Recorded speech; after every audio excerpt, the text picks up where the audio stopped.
All right, here we are with Stars Without Number Revised, Blackstar, Season 1, Episode 6. The finale, listeners. Here we are at the end of Season 1. It is February 2018. I am Devin, the guy who runs the games. And to my left, we have X playing Y. Nicole playing cartographer Hickson. And Peter's guy is Kalis. Maybe by next season you'll get that down, Devin. I know, right? I just don't want to say GM anymore. I'm tired of it. It bores me. Oh, Dungeon Master. Dungeon Master, Game Master, Space Master, Referee, Storyteller, Master of Ceremonies. Master of Ceremonies, Hollyhock Goddess. What? That's for Chubos. Or Nobilis. No, I think it's for Chubos. It's fine. I just don't care. I'm the guy who's running the game. I'm not...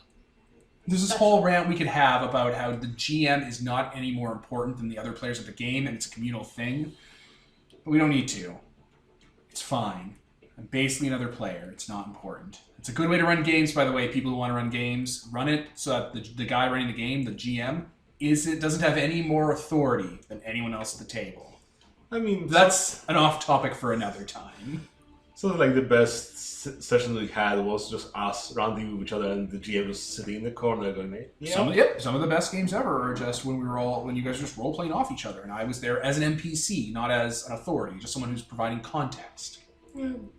Either you or Kevin, because in the living years we also had Kevin was some like of that those. too. Kevin learned from the best. Fucking And also from you. Solid burn. Solid burn, Peter. Alright, gang. So, you are on a planet, a fantasy world planet with necromancers and bandits and predators and xenomorphs. Monochromicon. Yes, you guys are basically ripping off the video game series Star Ocean, but you probably don't know that because you probably haven't played it. Yeah, there it is.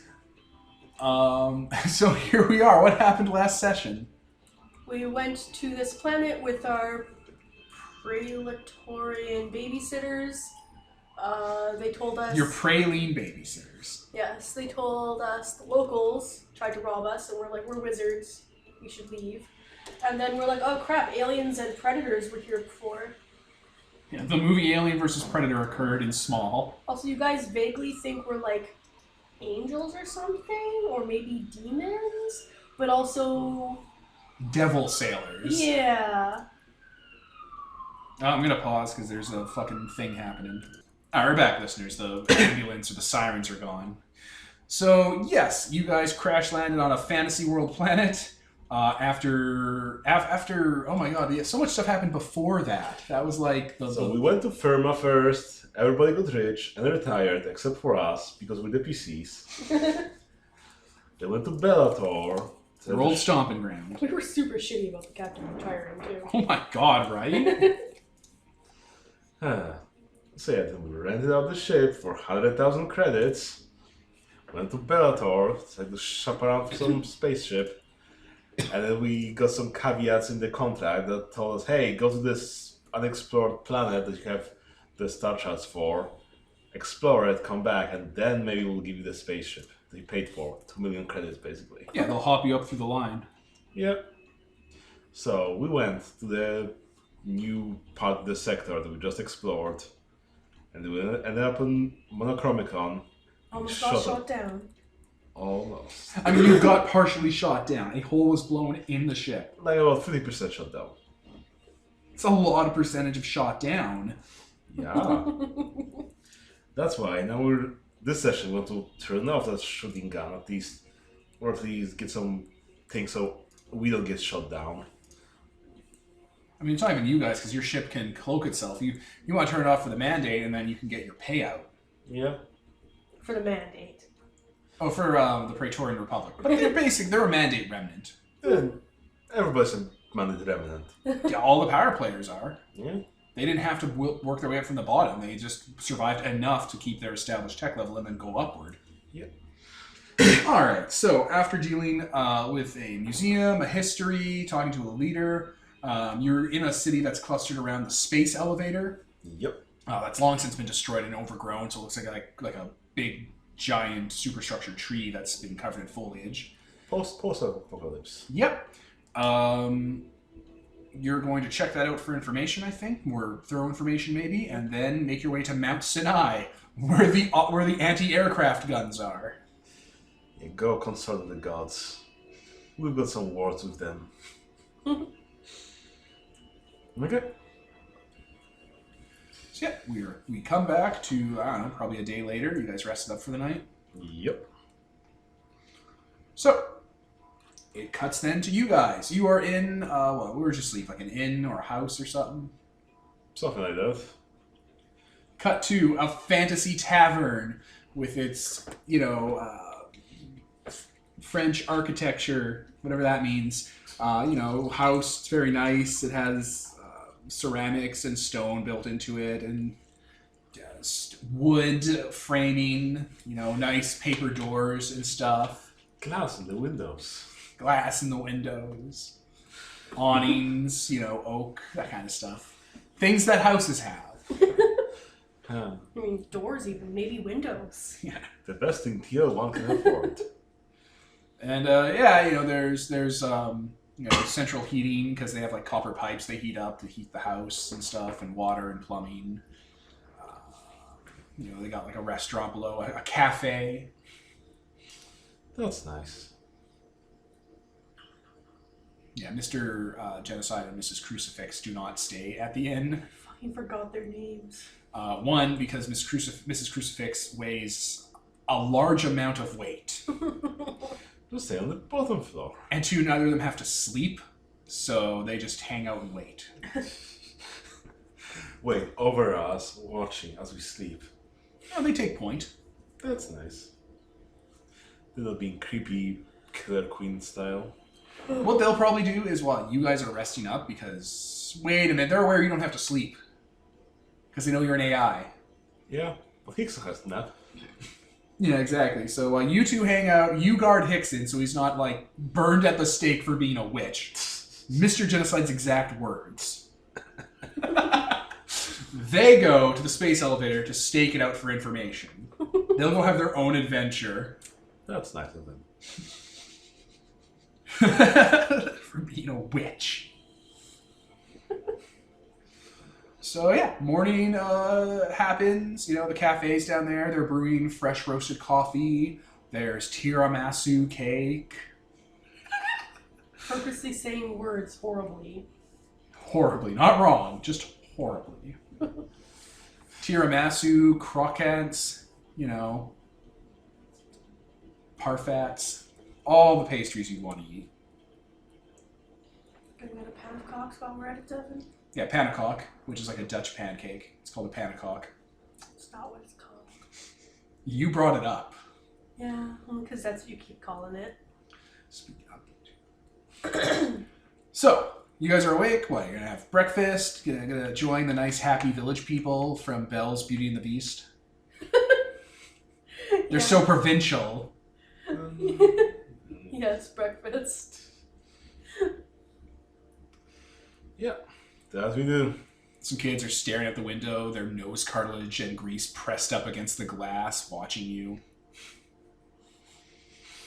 Kids are greasy, so their faces smear across as they run away when you guys look at them. Well, Why not? I mean, TL1 glass probably is not that good to begin with. It's pretty good. It's nice. It's Ah. near Renaissance or near Enlightenment era. Ah. There are degrees of TL1. This is specifically not shitty medieval world. This is, France/Venice. It looks nice, listeners. Imagine it looking nice. Okay. I don't have the words for it looking nice, I should have looked it up. Quaint. No, descriptive stuff, like awnings or light wooden frames and stuff that make things look bigger and more delicate. Okay. I just don't have the words for it. So yeah, we do have breakfast. There you go. Do you want to interact with anyone? Do you want to have a scene? You want to workshop something? Or is it just eat, fucking leave? My character's probably being friendly with people. There we go. I'm a friendly dude. They're all, they're all like interested in you because you're a what was the word? Devil sailor. That's what we are. They keep asking you guys where your boat is, where your craft is, where your. I'm afraid we can't release that information. Otherwise, somebody might steal it. It's possible to steal it from you. They all start taking knives out, and this is now an option. I was going to say more that otherwise its defenses might go off if someone tries to go near it. We don't want you to die. Because it's cursed. Cursed, I tell ya. Literally, that's what happened. They'd go near it, and then Monica and what's his name, Fives, would kill them. I mean, we have a A golem. brass man would walk out. A golem. Yeah, an actual golem would walk out. Just start firing buzzsaws into them, like Metal Man. He comes from a planet where they settle their disputes with murder. And he survived. And that's every planet. It's like we know what war is, and we know what capital punishment is. My God. I know what an erection looks like, Michael. Rest in development. No, really? It's not like we've watched it 15 times by now. I haven't. I don't know if you get it, Peter. But every time we watch Rest Development so often that whenever we're done the Netflix season, we immediately start on episode 1 again. And we've done it for like 4 or 5 years now, daily, to the point where I think we've seen it like 70 times. It's ridiculous, and like, we still find new jokes in there. Yeah. It's a lot of self-referential humor. Yeah, we've watched Rest Development so much that we're still finding new in-jokes. I'm telling you to watch Battlestar Galactica. I say, no, we don't. I want to watch it. I just haven't torrented it. That's right, listeners. Sometimes we torrent. Okay, so, alright, you have a nice time in this provincial cafe. What's up with the sci-fi music? Let me pause, listeners. There we go, fantasy music. Not bad. I know it's not bad. Comes from the best Final Fantasy game there is. Okay. Yeah. 4. I thought it was actually not going to be a Final Fantasy game. I thought that was going to be the joke. I was like, oh my Oh god. my god.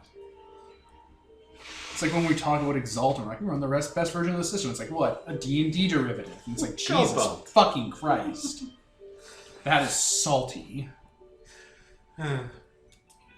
We are salty. It would be even more salty. It's like, we were on the best version of Exalted ever. What? Chubo's wish-granting engine. It's like, oh my god. I have a hunch that it might not be that bad, actually. Well, now that I have the physical book, oh my god, it's really nice. Yeah. The future! The future team. One day. We'll do Chubos. Maybe not until Tyler's properly introduced to how we run and stuff. It's a fairly heady game. We'll play anime, the game. Anyway, now that we're done shit-talking things we like. Shit-talking things we like. That is the epitome of us. Right? Christ. Anyway, We had breakfast. we had breakfast. Breakfast occurs. You guys have pancakes and parfaits and coffee and Fried tomatoes. yeah, exactly. Scallop potatoes. Let's make a GIF out of it. So, what is your plan? The horrific cybernetic murderers that you guys are hanging out with return. A little worse for wear in that they show signs of exertion on their bodies. So, did you find anything? Mr. Genocide kind of just walks in after you guys have clearly finished. He just kind of lights up not a cigarette, but he lights up a A death stick? not a death stick, a meth stick. Methamphetamine. Oh my god. And he just kind of looks around, leave, and people file out of their own home and coffee place. We're truly the worst. I was gonna say bitches leave, but RoboCop, no. It's what the dad from that '70s show says. It's this whole It's thing. what The doctor says. The doctor doesn't pay. No, not Dr. Detroit. Okay, listeners. In RoboCop, the dad from that 70s show is the villain. He's such a bastard. He's such a great villain. But he walks into this place, says, bitches leave, and anyone who isn't a main character gets off screen before he murders someone in front of everyone. Anyway, he grabs a seat, turns around, and mounts it Riker style from Next Generation. We hit up the space elevator ruins. We were able to get ourselves into the data access and found a layout for the orbital tower. They were synchronized together for cargo going up and down. Great. So we have a vague idea of what we're looking for. Perfect. You have questions? When do we leave? Did you encounter resistance? Yes. Well, technically. We encountered it. Locals? Well, anything on this planet's a local. Human or machine? Column A, column B. Oh, yeah, you're not real. He was gesturing his cigarette to you. No, you're not real. Let's smoke my dipstick. Moves over to you and grabs this he has a touch pouch and he's like tetrameth. No, thank you. Your funeral. Pulls it out, touches the pack to it to light it. We just watched Altered Carbon and reread the books, listeners. They also read the books. Yeah. I'm so uncultured. Peter hasn't seen the books. I haven't seen the books. That's how you read, Nicole, with sight. I mean, I haven't seen the books. He hasn't even seen them, Nicole. I mean, he's been in our house. He's looked at that bookcase. No, he He's hasn't. probably Not seen once. I glossed over it. Yeah. Doesn't mean you haven't seen it. Yeah. Because he had Envoy intuition. He could probably read off every title on that bookshelf.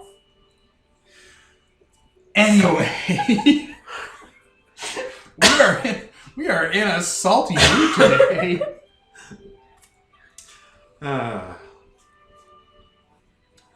Yeah, no questions about the mountain? Like, anything you think we should know Give about us the the mountain? We're gonna have to go there. So. Virtual intelligence controller, automated defense systems. A lot of it looks like, from what we can gather from the terminals, it looks like a lot of it's damaged. Might be running on automated hard systems. Okay. It'd be ideal just to disable them, but if that doesn't work, we can always just destroy the facility. But you're really good at hacking, so you can probably get around whatever defenses it has. If not, there's probably some atomics in there we could set off. Let's use it as a last option. It's an option. I mean, yeah, probably have to see whether there's any new stuffing going on. Say, something needs to power those giant cannons. Alright. So, he basically waits for you to finish whatever you're finishing, and then just kind of gets up. Let's go, I suppose. We're hoofing it? I mean, yes. Alright. It's not like we have any personal vehicles. Yeah, it's true. Getting on Mrs. What's her name? Crucifix? Yeah! I mean, Next scene is my outline with the skeleton showing through. and that's when Nicole's making a new character. Mrs. whatever her name is. Mrs. Crucifix. Built-in power armor. Okay. If this was Transformers, she'd be Breakdown turned to a Jeep. Okay. Alright, you begin walking through the cobbled streets. Out of town. Yeah, haha. Yeah. People watch you as you leave and stuff, and there's not like a celebration or anything, because you're a bunch of scary, scary strangers. We just happened here. Yeah. A mind melter, a murder guy, then there's the two of them, the cyborgs. Yep. I mean, I haven't murdered anyone here. Yeah, you've done the And least amount of also, things. to be fair, I haven't melted anyone's mind. Yeah, but they know that you're They know I'm magic. psychic. They know you're a witch. From space. Yeah. You're the most normal. Yeah. They know the horrible secret. And pop my monoblades and cock my space guns. Your anti-gravity gun that rips people apart from the inside. Mm-hmm. Clean seismic rifts. Yeah. So you're gonna be walking down a path for a while, like roll on the random encounter table path. Like it's a forested. Yeah, it's a forested road that's been made for travel. There's overbrush, the mountains in the distance, and you're just walking. It's how we said it. You guys can cover like 3 hexes in a day or something, right? Oh, something like that. I do not remember. It's an amount of miles in a day, so yeah, it's like a day and a half of walking, That's fine. which basically you only have to slow down because you get tired. Hickson. Put your little cart you around. I mean, you could. Wheelbarrow. You could give me one of those Hodor backpacks and just carry me. Carry on a baby carrier. I wasn't saying it that way. I was saying it more like he's my servant and I'm a baby. It's just how you phrase it, Devin. Well, you want Mrs. Crucifix to take out like the car belt seats she has and just kind of strap you to her back, so you're just kind of sleeping. She could give me a shoulder ride. You're just strapped to her back Backseat. with like the whole like harness on. That's actually fine with me. It's horrifically uncomfortable. Oh, then that's not fine with me. Like, you're not going to sleep through that, but they'll be able to keep their pace. I guess we camp in the forest. Yeah. For Hickson. You want me to roll for bandits or wolves? Because, spoiler alert, even if that happens, it's not going to happen. There's some fun shooting at least. Yeah. If you want, wolves show up and you guys kill them. Hey, Hickson, here's some breakfast. Oh boy. Oh, yeah, wolves. You take out your fucking survival ration bar and eat a corner of it. Now I'm good. These will last. A new coat. Fucking dead wolf skin you're on you. It's all like not properly dried or tanned. Oh boy. There's like bones and stuff still inside. Suck it in. It'd be all warm and moist. Oh my god. This is nothing like the MMOs I used to play. This is just like my massively multiplayer online video games. Oh, Hickson's such a nerd. No wonder what, your academy, whatever. You guys continue, basically unmolested. And yeah, the mountain, you eventually have to break off the path to like take like an older, more unkept road to Mount Sinai, because not many people go through here.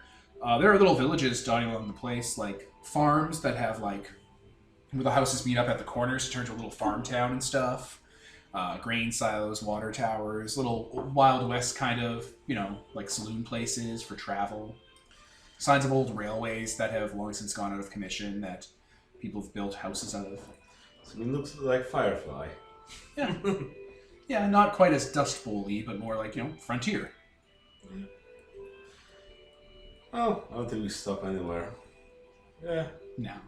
None of these places. We've seen your capital. There's nothing there. So. We've seen the best you had to offer, and we're unimpressed. Yes, we're whelmed. Moving through one of the towns, there is like those cages and trees where they put prisoners that very clearly have like a neighboring soldier inside that's been left to die, and I think is dead. And like hanging from the cage, like on nooses and stuff, are like what look like basically like patched up like patchwork zombies. Aren't they supposed of that, Hickson? I mean, yeah. But So they're like corpses of people put back together with like the best choice cuts that have been like held together with copper plating and like electric wiring. and have like actual Tesla coils like coming out of their spinal column and built into their shoulder mounts to like act as amplifiers. Kind of the way mechs create quantum tap interference. You know, it's like the cross setup. And yeah, they're just hanging there. It looks like some of them have like their limbs replaced with like swords and stuff and like hacking weapons, and they've been like armored and reinforced on places that have like been ripped off and re-salvaged.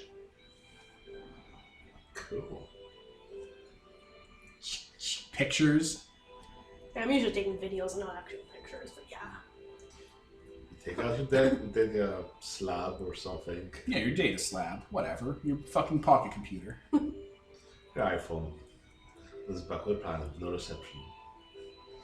Mrs. Crucifix basically like pokes at the skeletons and like kind of like gets a better look at the coils. Like peels the head and meat away from the coil to get a look at the coil. Looking away as I'm filming. Throwing up. A little bit. Oh, Hickson. Looks like the major muscle groups and skeleton have been reinforced because she just kind of pulls it all out. Kind of like pulling like the seed part out of like a bell pepper. It just kind of all comes with. Just looks it over, throws it on the ground. Interesting. Well, I think we just continue onwards. Let Hickson wants to dig in, like the doctor you are. No, that's good. This is interesting, but also really gruesome. I Let's do some autopsy. Who here out of you two is a machine person? Like a person who knows about machines, a machine guy. A guy Both of with us, but I'm machine. pretty sure he knows I more. would fix too, so yes, that's me. You think Fix would cover it? Yeah. Alright, I'm going to... Are you going to investigate these things? Sure, let's look it over. I'll let you do a Fix roll to see if you pick up on something that's not obvious, but something that most people wouldn't see right away. 10. 10? Jesus Christ. This is a crude drone system. Ooh. Like the movements and the mechanisms and built into it stuff are drones. Like these bodies using TL2 and 3 tech have been turned into autonomous drone units. Cool. Which, yeah, as long as you have the copper and some steel and whatnot, and a full human body that's been preserved properly, which this has been, proper use of like this would be something that Hickson would have to fill you in on, but proper use of like the right chemicals and preservatives have basically left the muscular structure largely intact, so you don't have to reinvent the wheel. These are drones. Cool. Like very stupid robots that can go forward and like stab and cut. Yeah, so I'm guessing they're no longer operational, though. No, but at the basically base of the Tesla coil is like, you know, micro CPUs and stuff. Cool. Like a drone control program that runs signals through the entire like brass and copper armature. I'm gonna like take that, plug it into my integrated data slab, so I can download the software they have, and while we're just walking. You already have the software on hand. Okay. Like it's just simple drone like rigger software. Okay. Well, like in case we run into them, I could, you know, as we're walking, I can install myself to also be programming because I have got built-in data stuff into myself, so I can like have some little virus to take over them or whatever. Yeah, we can see how that works out. That might be a thing. Yeah. Yeah, it's like just rudimentary drone software. Cool. Run through a very what's the word I'm looking for? A very not rough, but a very like mechanical or a very like manual system.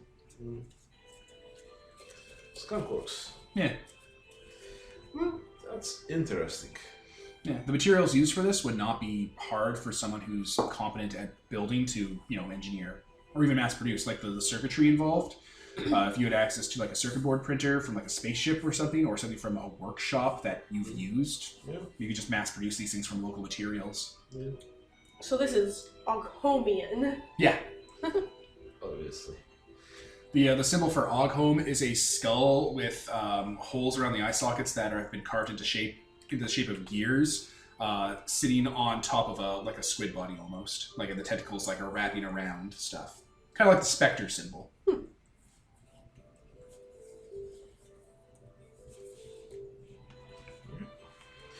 Yeah, so I think this is like maybe the crudest Maltech almost. This is not Maltech. Maltech has a very specific definition, and this fits none of it. This is just scavenging. I mean, if it was about the living people, that would almost scare the thing. Like killing people and turning them into zombies isn't Maltech. Do them make slaves of humanity? Yeah, but it's not making slaves of them. It's using their bodies for parts, and that's like, the least offensive. Yeah, it might be a cultural taboo, but it's. No, Maltech has a very specific definition, like anathema and exalted, and this does not apply. It's just, oh, this is neat. Because they're just taking people they kill and stitching them back into drones, because the dude needs drone parts.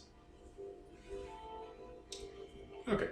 It's ingenious. You've probably, if you're an AI, you probably have like ebooks on this, on like the idea of using this. Like there's drone communities out there that are like, hey, you know, what would be a great way to make like cheap mass-producible robots? And it's like, oh, use like a, what do they call it? There's like natural metals you can get that when you apply electricity to them, they tense up and release like a muscle. Like, yeah, but then you need the material for that, so that's not a simple drone, that's a rare. Like, just message board logs you have saved. Cool. Well, that's interesting. Yeah. But that seems to be the power behind Oghome. The dead soldier in there has like a fried piece of machinery plugged into his arm. And it's basically, it takes up from the hand all the way up to the shoulder is a large, like, analog brass and copper, what's the word I'm looking for? Charles Babbage computer. Like, so it's all manual and stuff, and has CPU components into it and cooling and whatnot. That basically looks like it's a very crude drone controller. Which, from you guys have picked up from talking to the people in the nation here, is like the necromancy they use. It's their it's like their tools, their magic wands. Nice. It allows them to command the dead. Clever. Yeah. Yeah, this one's been like wrecked and destroyed and stuff by killing the guy, so you can probably rip parts of the circuit board off and just get you see, like you can just upload it and be like, oh yeah, drone control software. Mystery solved. Yep. Okay. So I was thinking like, oh, drone control, so that guy's controlling all of them. Oh, no. Difference engine, that's the word I'm looking for. It's basically a big, crude, micronized difference engine screwed into this guy's nervous system. So you can, like, send the right kind of VR controls to the zombies to make them kill and fight and take. Yep. Well, someone's being crafty. So, looks like a far trader crashed here. Oh, Factoria. Yeah. Anyway, with that distraction gone, you guys continue towards Mount Sinai. That we do. Yeah.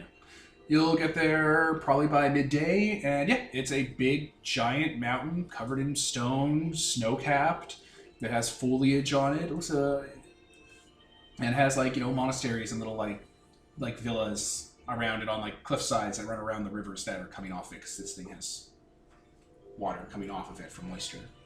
Cool. Yeah, mountains do that, right? Like, water builds up on them from snowcap and from permafrost melting, and when the seasons change, and it makes rivers that it feeds. Yeah. Yeah. Rivers come from mountains. Yeah. Not all the time, but it is a thing that is true. These streams. Streams is a better word. Yeah. Well, that's what this is feeding. And you got people who have little, nice little chalets and villas. So, let's pause. And we're back. You're at the foot of the mountain complex. And it looks pretty normal from here. Like, from what you can tell, there seems to be, like, divots and cuts into the mountain superstructure that have sealed. So there's not really snow on them because it's recently, like, opened to fire from. Yeah. But for the most part, it looks like the structure's undisturbed by it firing. They didn't trigger an avalanche or anything. That's nice. Okay, well, I guess we'll look where the possible entrance could be. Yeah. Alright, so really the only holdback here is time. It's going to take a while to search a mountain for an entrance. Well, what signs would you look for to try and figure out how to get in here? Some older roads, perhaps? Like, you know, probably something wider than normal, probably still vaguely recognizable where the road was.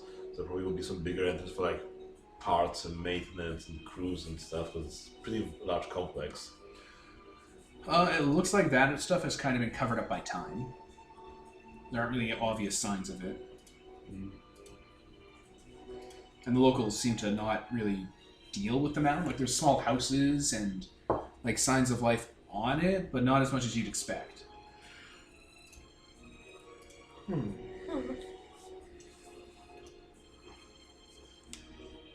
there's a wireless signal. Try tracking. Alright, that sounds like that'd be hack. Yeah. So how would you pick up this signal? This signal's probably encrypted, hidden, and being maybe blocked or maybe disrupted by the mountain. How would you get to it to describe how you're using the skill? I mean, the data slab could start checking the strength of the signal, so not even tracking the exact signal, just, oh, there's like more noise here in some more narrower bands. Like, oh, there's some like Wi-Fi signal here. We can connect to it, but the signal is here, therefore. So you're just cycling through like different like frequency bands and stuff? Yeah. Alright, sure, roll Nope. it. What'd you get? 3, 4, 5. I'll go to 5. Well, that's not great. No, I'm afraid not. Unless you have like a tool that would give you a bonus. Data slab. Is it a good data slab? I mean, I put it in myself, so I guess it's good. So like you built it yourself? Yeah. Being like a fixer guy? Yeah. Sure. I'll give that to you. I'll give you the bonus to get the briefest threshold, but mark it down. You got like a data slab. Your data slab is like handcrafted by you and shit. I mean, yeah, it's built in, yeah. Well, yeah, just make a note of it. Might come up. Might be important. Yeah, alright. After a couple hours of him searching around, trying to pick up a signal, you eventually find something on radio chatter. Cool. Sounds like mandate, what's the word I'm looking for? Not Morse code, because that's so very specific. But, you know, mandate military beeps. Oh, I think we've got some signal here. Okay, so maybe on this side of the mountain we'll find something.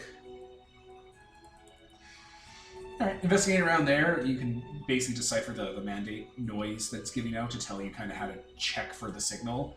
And yeah, there's a network being broadcast here still. Cool. So I guess that's something I could try connecting wirelessly while still searching for some entrance around here. Sure. Connecting to it requires authorization, though. That's what you're finding. I'm guessing it's a network made by an AI person, so I can just like use my special AI powers. You can give it a try. Sure. What power are you using, just for the listeners? Let's see. Native hacker. So commit process for the day to automatically succeed any hacking-based skill not opposed by another AI or directed against AI designed security. Alright, yeah, commit it, and yeah, that'll let you in. Cool. You're able to get into the basically the network. Cool. Yeah, it looks like this is not like local access, but it's like the network for like the structure built around the mountain. Okay. So I start poking around there, seeing whether I can find some maps I can overlay with our orbital scans of the area. Yeah, there's a root directory that's full of kind of like basic information about all the different systems plugged in. It's Internet of Things. It's PAN. It's Personal Area Network. Yeah. And yeah, that kicks in, and there is service entrances around here. Cool. You basically can trigger them to begin deploying. Yep. All right, the side of the mountain you guys are near, where there's some like cricks coming down from the cut mountain into the stream, begin opening and separating and kind of lifting up. Shattering the mountain and like breaking the structure off, and opens up kind of like it folds out and up. And it looks like it's a tube. Cool. It's big enough for it's probably big enough for the equivalent of a double-decker bus to drive through. Well, we found our entrance. Yeah, good work. Let's go. You enter the cave. The Caves of Steel. No, the Caves of Steel. The land of brass and shadow. Okay. Alright, the interior looks very Earth military. Like, it has, like, the stonework has lanterns suspended from it, there's metal reinforcements, there's military spray painting everywhere, and the floor is plated and smoothed into roadwork so that vehicles, like, not even grav vehicles, like rubber wheel vehicles can come on through. Like, if you've ever watched Stargate SG-1, it looks very much like the Cheyenne Mountain Complex.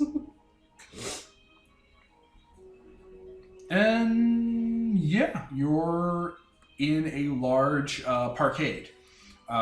This place has vehicles, construction vehicles, military, like personnel movers, what looks like big haulers for spare parts, and some grab vehicles. Cool. All of them look like they've been like ripped open and stripped. Like there's parts lying around, and there's like flatbeds of material that have like parts that have been sorted onto them. I mean, presumably after this scream, people still use this complex for a while to get some. Just looking at it, it's recent, within the last like year. Huh. I would say it's probably Osborne scavenging parts. Probably. I mean, that's why you probably had those corpses Drums, there, because yeah, you wanted probably they come here for parts. Yeah, it looks like a good deal of vehicles here have been like stripped down for bits, and those bits are missing, like power cores and stuff. That makes so much sense. Okay. I guess we continue on searching. Sure, there is a large rickety service elevator that looks like it only goes down. Well, Guess we're going down. good enough for a start. Okay, you need a key card to open it. Do your thing, Mr. Hacking Man. I mean, we always search around, especially there someone left any keycards around, like, hey, we use this all the time. There are no bodies around with key cards, unfortunately. What do you mean, boss? I mean, like, if the people are scavenging here, then maybe they just leave their whatever gear they need to get in around. Given this place a look around, you're not able to find stuff like that, which might indicate that they have it with them. Okay, well, I don't recall the bodies having anything of interest on them, so probably some other people. I mean... Oh yeah, they do, yeah. Yeah, not them. So yeah, it is a magnetic card scanner with a punch pad. Well... It's analog. Can't you just trick it with magnets? I mean... It's a dumb machine that likes magnets. I mean, I've got what do you call those things? A gun? Sort of. What do you call those tools for like fixing stuff? Toolkit? Toolkit? Probably toolkit, yeah. I think it's called something special. But yeah, so yeah. You have a magic toolkit. Yeah, magic toolkit. Tech toolkit. An Omni tool? Yeah. Okay, run fix. Because all you gotta do is bypass the magnetic lock and pin. Oh my god, that's so much rolling. That's so 13. high number. Alright, yeah, you're able to bypass it all and just call the elevator. Ding. Yeah. Takes a while to come on up. Runs deep. Or Yup. slow. It opens up and there's half of a body in there. Oh. The better half. Top half. The better half. There's old rusty like blood on the door as it opens. So this has been how long has the body been dead for? 6 I'm a months. doctor. Okay. The dude is wearing medieval peasant clothing and has his eye replaced with an actual like brass ball. It's like it's not magic or technology or anything. He just put it in there to not have an empty socket. Yeah, it's not even like a whole ball either. It's just to make it look like he has a brass eyeball and has like tattooing around him like a cog. I mean, wouldn't brass be bad? Isn't it a little bit Wouldn't brass be bad? No. These fucking fantasy people ramming metal into them that makes them crazy or sick? No. Savages. Okay. Well, I guess we take the body and put it aside. He probably got, I guess, caught in the elevator. Yeah, the legs aren't here. They probably hauled that away. Oh, I assumed it was down there. Could be. I guess it depends on where this part of the body is. Is it slumped against the back, or is it right? No, his torso is like lying like so the cut open end is facing the doors. Okay, so probably it was somewhere below. I pat him down, see whether he has any magnetic cards. Yeah, he has like a thing on him that's like been, it's like a mag card, but it's been like put in like a thing that makes it look like a badge, or makes it look like a war medal. Like it's been enshrined and made to look cool.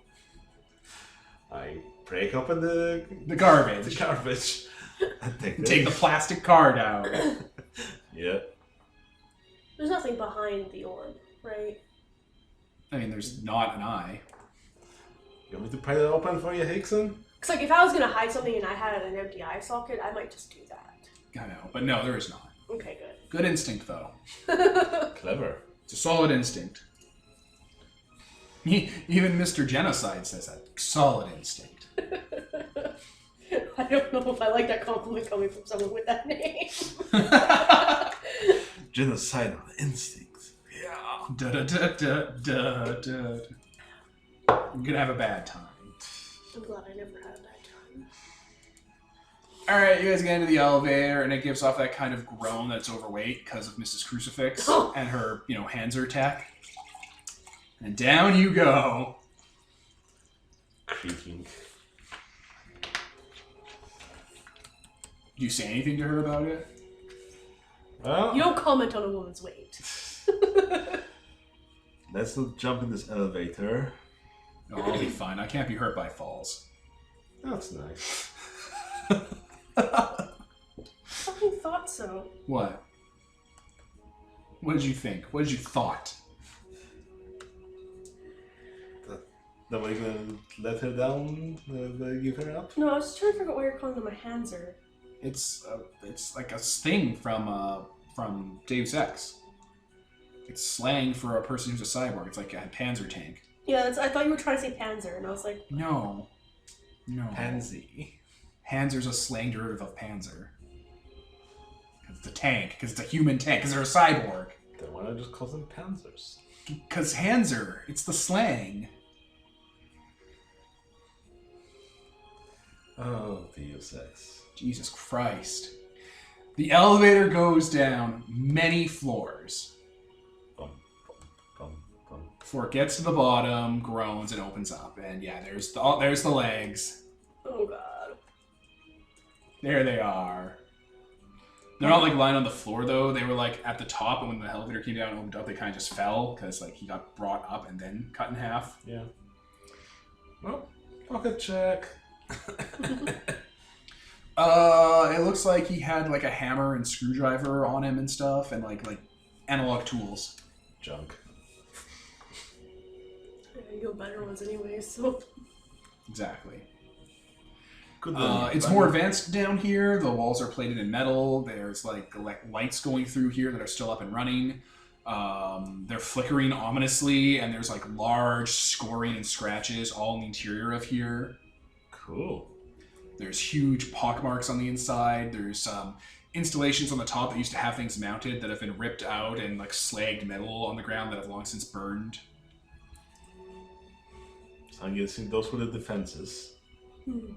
Someone went through and took those guns and put them probably into something more useful. Well, at least that's good. We continue on. Alright. Yeah, it basically branches out into a full military complex here. Rooms built into the stonework and or the mountainside, and like branching tunnels and stuff. Oh, Mr. Genocide. It's like, computers, let's go. That's What? He like plugs it into your computer and gives you a map. Oh. cool. How do you see my map from here? Because he went to For the the space elevator. elevator. Oh, okay, yeah. I was like, what? I have it in my head, Onk. I've mapped this entire thing. With dust nanites. Right. Okay, so main places to check out. There is, of course, an armory. There are barracks. There's a central command center. There's like a maintenance area for like the warheads and stuff. There's like the network closet, as it's labeled, but it's not a closet, it's an entire room for the operating system and the intelligence and the many redundancy systems. Cool.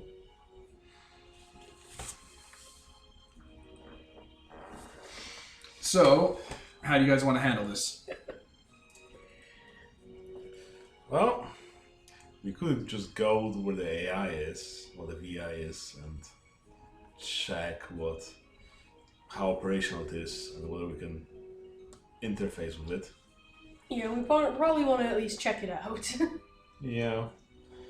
Then again, that might be the most defended place.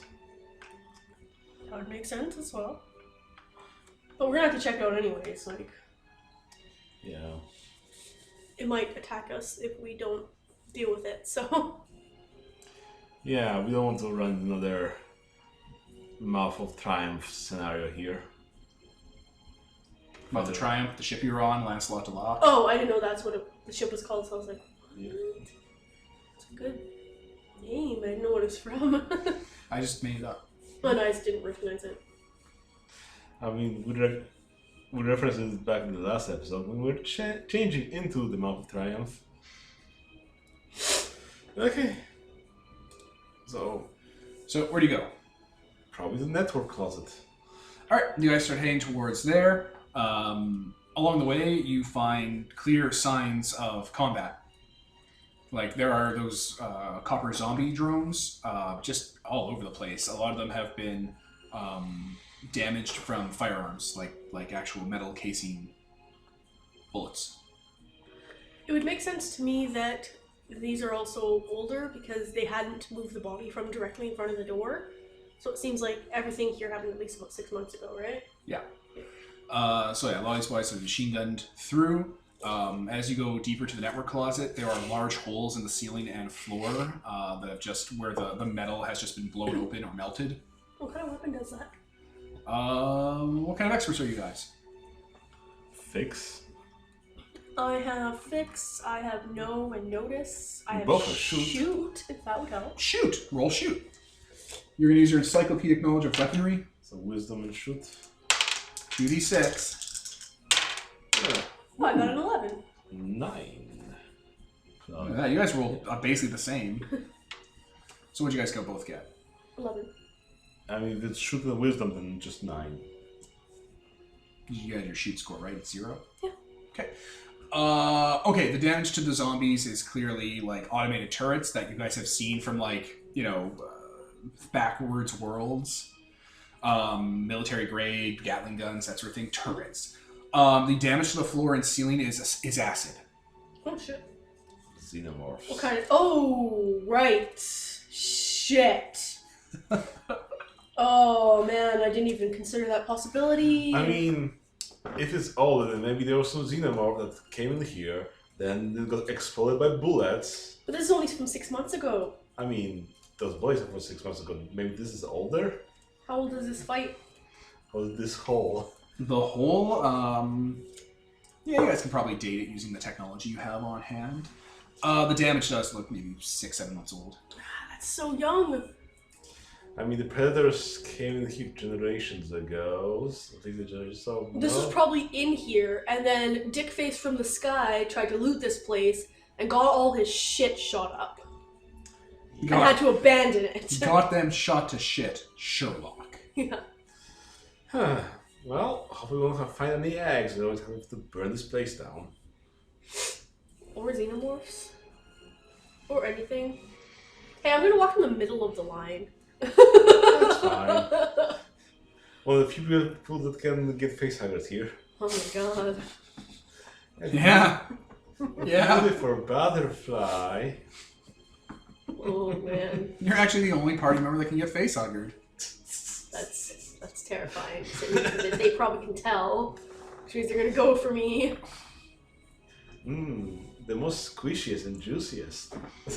Oh, you'll give birth to a psychic alien. Oh no. Oh, it's not great. That's not great when that happens. Probably means it can heal itself too and shit if it takes on like the... If it grabs abilities I biopsionics. specifically have. No, it'll probably just have meta-dimensional energy, like, genes in it. I mean, metasonic alien to go like, oh yeah. There's a term for that. They're called zoetropes. I cloak myself from psychers so they can't see me. The fucking, precogs can't foresee me because I'm fucking meta. Oh. Well, shit. I guess if it comes down to it, we'll just have to kill Hickson. To kill you. Yeah, that's also like, that's the guy like that. Oh, we'll just kill Gaius. What? What? Yeah. Alrighty. This is getting more fun by the minute. Zoanthrope. What's that from? What? That word. Zoanthrope. Tyrannids. The fetal psychic Tyrannids are called zoanthropes. And that is the word they use for xenomorphs if you get into the xenomorph community, where people track them and track their life cycle. Small, creepy cults that keep track of these horrible boogeymen. The term is a zoanthrope. So they do. They're psychic. That's all that they really need to do. Not only are they fucking already xenomorphs, but they're also psychic. It gets worse if a queen infects the psyker. Oh no. Precog queen with, It telekinesis. gets worse if a queen facehugger grabs a psyker. Gets access to the genome. Oh, Zerg. Overminds. Yeah, xenomorphs aren't... From what information you have, because you probably have that because you're a far trader, so you probably have like billions of terabytes of information or whatever. Or whatever. Yeah, like you have books. So Petabytes. how xenomorphs work is by pheromones and scent. Uh-huh. And zoanthropes are psychic. So they actually starts connecting the hive into an actual psychic hive mind, which means it can planet-wide react to problems. Oh man. And eventually they'll learn how to teleport. Maybe. No one knows. No one's seen one in living memory. So like the only way they infect you is through your mouth, right? Yeah. Okay. I mean, any hole will do. I was like, even if I have like a gas mask on, they can pierce through that. That's not gonna help. Oh yeah. Acid. That's really scary. Yeah, it is. But hey, you'll be dead, so it won't matter. Unless the zoanthrope picks up your personality when it becomes one. Then you're Bizarre. then it'll be like the movie Dreamcatcher. It was a movie about an alien killing a guy, but he's living inside his body and his brain, so it copied the dude's personality into its own head. So when the alien's going around like murdering people with his face and stuff, he's trapped inside the alien's mind because it's pulling information out of him, which he's visualized as like a cabin or his old home. So he's like hiding in rooms and keeping it locked, and the thing's stalking, trying to get at him and rip more information out of him. That's extra horrifying. Thanks for that. I mean, that'll be a really interesting character to play. Hey guys, I'm the xenomorph now. Look, I'm lame now. Alien and Terminator, the game. It's like an alien isolation when you see the xenomorph for the first time in the game. It's And like, you're like, oh, this oh. is lame. Look at its little high heels. Look at this fucking Muppet crawling around, killing people with its double mouth. This is dumb. Good times, gang. I'm gonna offload this file. Salty. And we're back with a new soundtrack for the revelation that you might be in a bug nest. Oh man. Welcome to your tape. Welcome to your tape. We shouldn't make fun of the subject, but 13 Reasons Why already did. Fucking Lord. They certainly didn't pay enough attention. Or they certainly didn't treat it with the respect it deserved. Anyway, enough about 13 Reasons Why. Yeah, so that's there. Acid burn on the floor. Definitely taking the middle of the line.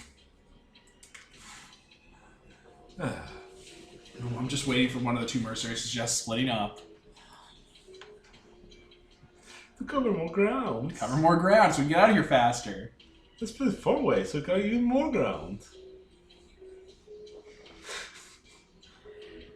The only problem is I would split the party because Oh. it doesn't make sense for us two to split together and then them to split together. They're the combat characters. Get fucked.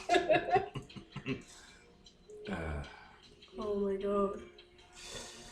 Okay, we continue on. Guns at the ready. So you shoot Hickson in case he gets infected. It's like, wait, what was the last part? And then like the merc's like, whoa, let's not be hasty. So I'm gonna suggest when he's telling this, let's take this, see a perfect weapon, and bring it to our home. The cry, a psyker got infected by it. Hey, it doesn't come along very often. Look on your face, Nicole. You can't see it, listeners, with the look on Nicole's face. Do I need to attach a dead man switch mine to my skull? You haven't already? It's a scary world out there. I mean, there was a Predator computer thingy right there. If you've taken it with you with the thermonuclear device. I wish to explode. As soon as last session you were talking about fucking with it, I'm like, oh my god, Peter. What is with you and suicide via explosion? I mean, Explodocide. My character has a backup. I'm fine. All I want to do is die by an explosion. I don't want you to let me die by explosion, Devin. Good times. We explore further. Alright, you keep going down. There's eventually, it inclines a bit because the place wasn't built completely level. And there's more signs of damage, scraping, bullet holes in the walls and stuff. It looks like this place has been fairly peppered. And as you kind of round a bend, there is a large security door that's been triple, double sealed with damage all over it. And 4 turrets built into the ceiling, wall, and floor that are out and have their light blinking, like a little motion sensor. Which means that they're operational. Yes! Is there a way for you to wirelessly hack? I mean, I presume so? If they're on a network and not just on a motion sensor. Yeah, if they're not hardened and stuff like that. Do we have, stuff we can make go and make it waste all its bullets? These are the bullet one, right? Presumably they have a limited amount of bullets. Unless there's a matter replicator into their feed belts. Ooh. Yeah. Those would be, tier 5 parts. He takes out a gun he has that is a part of him, and he kind of just points to the butt of the gun where there's clearly a replicator. It's yeah. Those are useful. Yeah, they are. They're great. What else would you do with them? Make your ship go further. That's what we did. This is all you, Gaius. Mr. Genocide puts up his hand, and it's fine. It's probably an expert system on a motion sensor. They're not going to have deep penetrating scanners. So he kind of just puts his finger into his mouth and puts on his active camo to disappear. Right. And he just turns the corner, and you hear gunfire. And he kind of turns around back with holes in him, on his armor and stuff, breaking his cloak. They have more advanced scanners than I anticipated. Excellent. Would you like to fix him up? I'm fine. His face has Terminator marks showing under his skin and stuff, and there's dents in his body. He's it's fine. It'll fix on its own. I mean, we've got a biosonic right here. It was great. But he goes down the corner, boom, comes back. Nope, more advanced. I guess we haven't brought any grenades with us. Mrs. Crucifix kind of just perks up. I mean, we worth a shot. She kind of stares at the wall where the bend happens, and her shoulder cannon folds around, unfolds, and deploys. And Mr. Genocide kind of wirelessly transmits his video to her of what he saw with his eyes, so she can kind of get a trajectory. And if there was a VR overlay, you could see her set up the golfing shot to try and just bounce it off the U-button back into there. And yeah, she just kind of aims and fires, and it makes an artillery sound that echoes through. So do you guys have ear protection? Do you have ear protection, Hickson? When I heard the word grenade, I probably plugged my ears. You don't have maybe headphones that you would come with if you were in firefights often. Be an experienced fire trader. I mean, yes, then? Okay, so no, you put on your headphones and don't get tinnitus. Mom. Mom. Mom. Grenades in the closed space, those are the worst. Yeah, they are. Anyway, she starts firing ordnance at them. And yeah, probably 3 salvos. And that echoes through this entire facility, by the way. Oh no. Oh, That's guys. nice. That was a bad idea. I mean, at least we were at the choke point. Facehugger, the choke point. Not Vader or whatever, but he doesn't have, telekinesis yet. Mr. Genocide goes to the wall, and like from his hand, like a little camera comes out, and he just kind of goes around the corner to check. I think we're clear. Perfect. You guys around the corner, and it's like partially collapsed. The wall, the door's been blown inward to reveal another door. The turrets have been shredded. Cool. There's still like hot slag and metal, and like bullets that clearly went off when the explosions were happening, going all over. Nice. Let's check the turret where they have those mother replicators. Yeah, sure. Yeah, so as that reading's going down, are you guys like, do you have anything set up to like hear for things? Do you have any sort of reaction going on? Years. Oh my god. Are you aware of your environment? Yes? Alright, you should not even need to roll then, because it's not important. Because it's not important whether or not you hear it, because you'll just hear it. There's a animal sound echoing through the corridors. You put on your suicide helmet. It's scary. Dixon, no, you don't have a backup. You're not transhuman yet. Quick, drink the juice that melts your bones if you get face-huggered. It's in your med kit. Don't worry. In like a couple weeks, someone very much like me will show up. I want you to give them all my gear. Don't worry, the new ship is on a shared lease between the two of us, so it's the last survivor. It'll be good. Won't have to share with you any of your family. Send all of my assets to this new person. Not my family and not the Psychic Academy. They can get fucked. I'll be dead. I'll stop caring about them. Yeah, I'll be dead, so I won't care. So just give it to this new person you hang out with. I got a good feeling about them. I have a premonition. Take this little frozen new baby queen, leave it on the sacred planet, and just let it loose. Oh no! The whole academy has been assimilated. No, that'd be so scary. It's a prison planet, just like the Third Alien movie.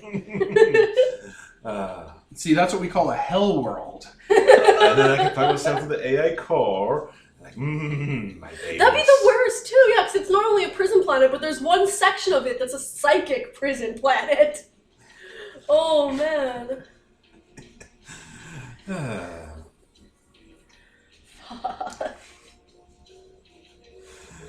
Perfect. Anyway, you're checking the turrets. Mm-hmm. All right, so none of them have matter replicators built into them, but they were being fed like from a central source. So if you spend time carving your way through the floor to the belt feeder, because there's one thing that we're feeding all the belts, you can find the ammunition replicator. Ooh, cool. Take. You're gonna need I don't know what kind of. Do you have like really good tools built into you? Yeah, I have again the TL4 fixer tools, plus shear rifle for cutting things. Shear rifle might blow it up. Monoblade for. Yeah, you can kind of hatch it. If you ask Mrs. Crucifix for help, she's like a Decepticon. She can help you. Alright, so you two, you and Mr. Genocide, are worried about the xenomorph and the door you've blown open. You and Mrs. Crucifix, she puts her shovel hand in and starts wrenching out floor space and basically pulls it out like a potato with like the wires and the various power taps as the roots, and just kind of holds it while you pull the parts you want out of it. Perfect. And she just drops it. Here, just like, plug that into like my stomach, and then if I get face huggered, it'll just keep replicating bullets until it explodes. Oh yeah, open your med kit and you grab the bottle labeled juice that melts your bones if you ever get face huggered. I mean, in sort of there's like digestive sealant that you take if you like go to some primitive planets. Like here, drink this thing that we'd always drink. Like, oh no, I don't want to get poisoned. It turns your stomach into a Ziploc bag, so later on you just cough it out. Yeah. Wow. Perfect. Take that. Stupid locals. Pretty sure the facehugger embryo will take the xenomorph embryo will take care of that. Yeah, probably. Chew its way through on its way to chest burst you. If it's smart enough. If it has a good enough instinct. The perfect organism. I mean, maybe the previous house was kind of subpar. Slow host at play. I mean, could have been just a pretend human. Anyway, Yeah, the first door has been blown open. Like it's been like you can go in and kind of just start wrenching it and using your monoblade to carve in. Perfect. That's gonna take time. Probably at this rate, maybe 5 minutes. Okay. The time starts passing. It's no rule. Yeah, okay. It's not great. I don't like that roll. Was it low or high? It was a high roll. High number. That's good. That means many minutes to wait. That's good. We're doomed. Let's use heavy weapons. It worked. That's what that cannon is. That cannon's like a vehicle weapon, basically. Like it's an armature built into her because her cybernetic stuff is her being a mech suit. So she has a hard point that's like, oh, you can Yeah, use she has big... a hard point, and she used it for a heavy weapon. Take a weapon of higher class than you normally would. Yeah. Oh, she's a little vehicle. Yeah. Limited ammunition. Type B power cells. Yeah. I have a spare. Well, not for energy weapons, for like ordnance. Shredder rounds and stuff. Rockets. Replicator component. Plug. With time, that's possible. Yeah. You just need a kit and everything, and just be like, and she's like, firing upward because they're homing missiles. I have the power of 1,000 suns. That's nice. Walking around with like smokestacks coming to your back that do nothing but fire missiles. Like a Minecraft server gone miss. I have to show you this. All right, let's pause while Nicole shows us something that isn't directly relevant to this. All right, we're back. So yeah, you guys are able to get the interior door, like the exterior door open, and there's an interior door that's also plated and defended. You have a laser cutter. Speaking of lasers, there is a laser grid separating you from the door. What beats lasers? Mirrors? Shear rifle. Where it cuts it into perfect pieces. And eventually, shred it all around. You're going to try and destroy the emitters? Yeah. Alright. The emitters are hardened, so it's going to take time to blow through them. TL5 weapon. Yep. TL5 tech. Good. And standing between both of the NPCs that are major combat Peter Mind having a gun in my mouth the entire time. Peter Mind, your character, standing around with a gun in your mouth, ready to die. But I am looking back at the hallway we came through. My God.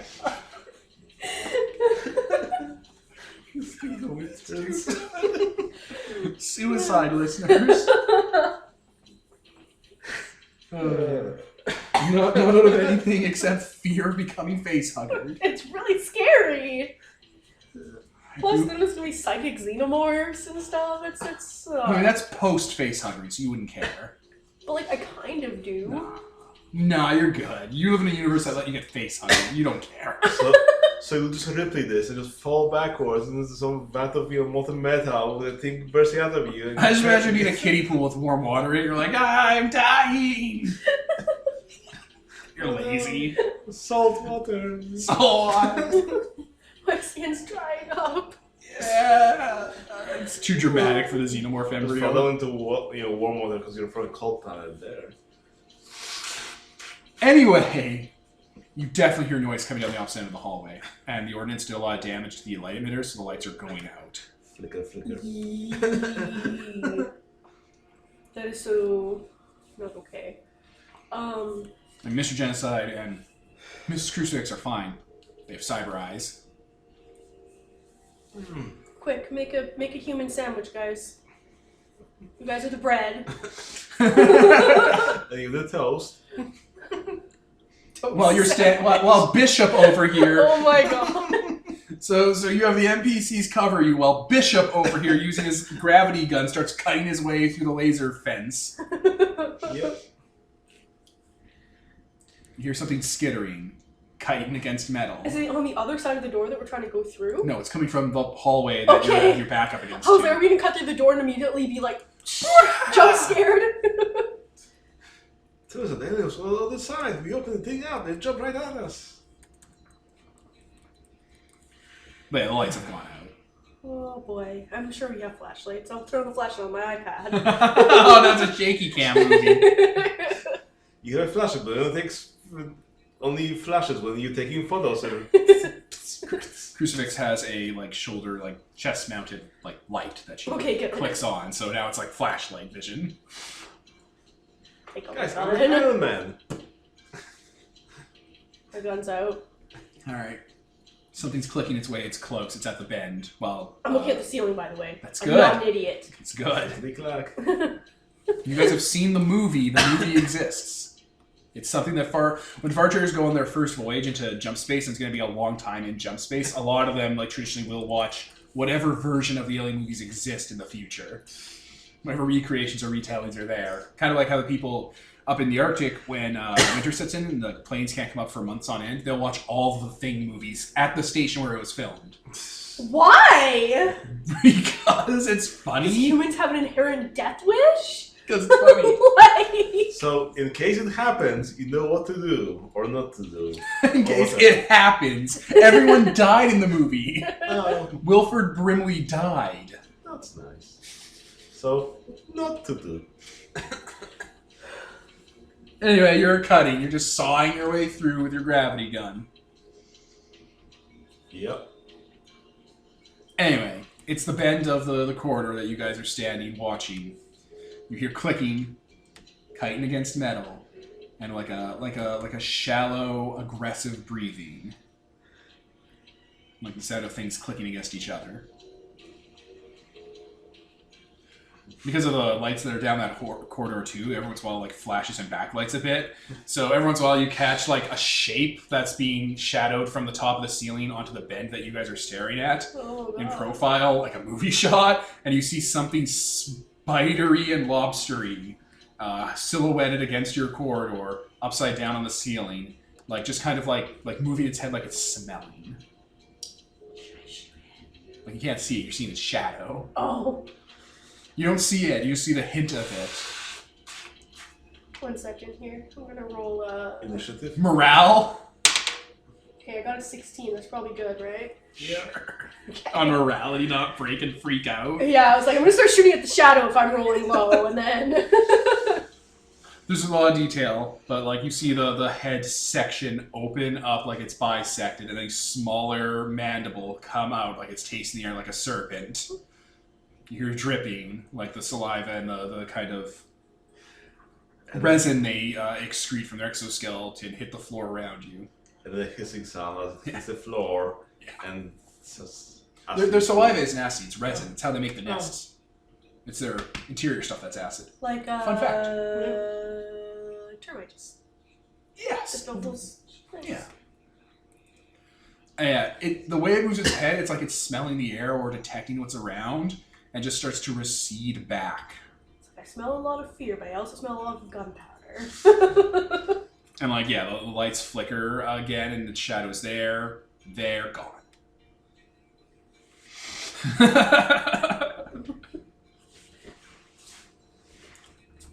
I do not want to be facehuggered. That is not a thing that I would like to happen in my life. I don't want to die that way. Guys has another probably 2 or 3 minutes of cutting ahead of him. Oh my god, this is so slow!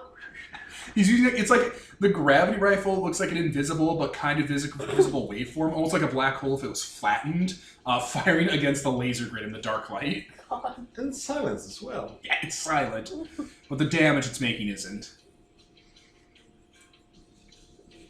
But yeah, time passes, and now you start to hear a click and a grinding sound from inside the walls.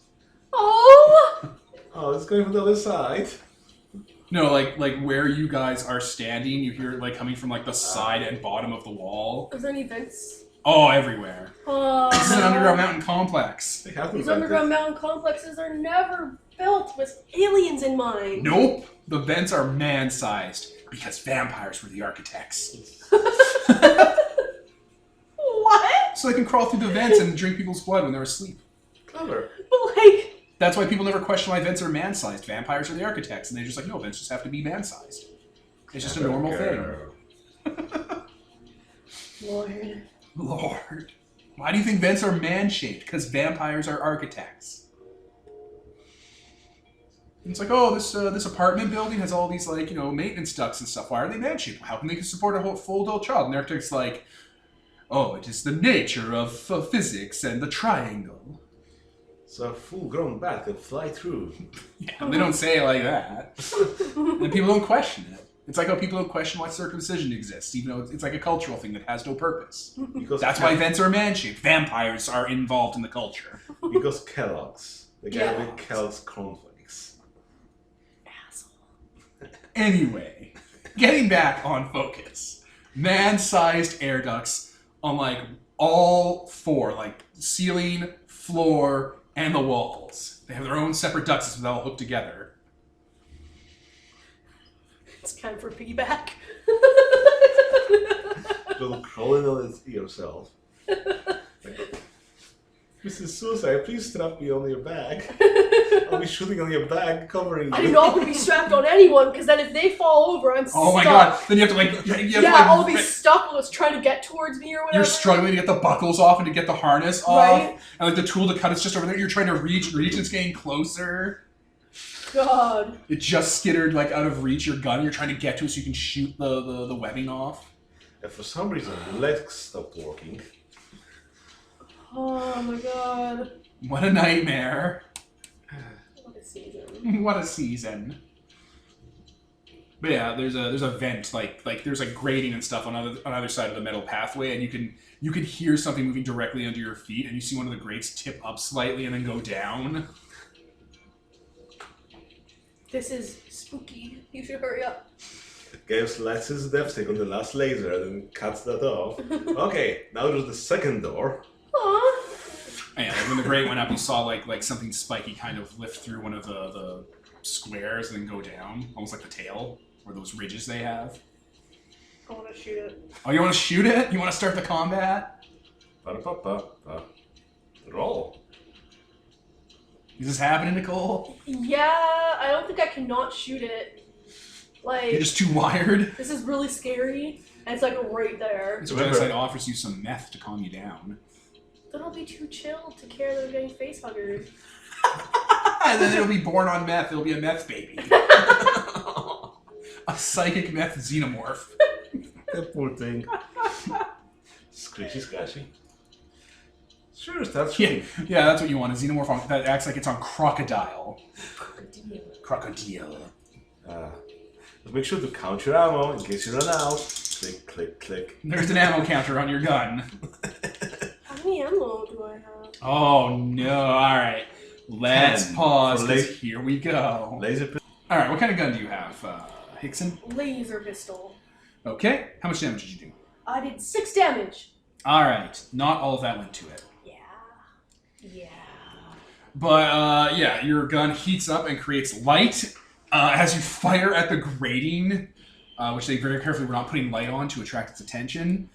It goes through the grating, sizzles the floor, and you hear it like you hear the sound the laser makes when it like hits a mirror or fracks or gets diluted, like that kind of weird muffled sizzle, and then a screech and a spray of acid comes out of the grate. I scream and jump out of the way. No, you don't. Well, I mean, I try. Yeah.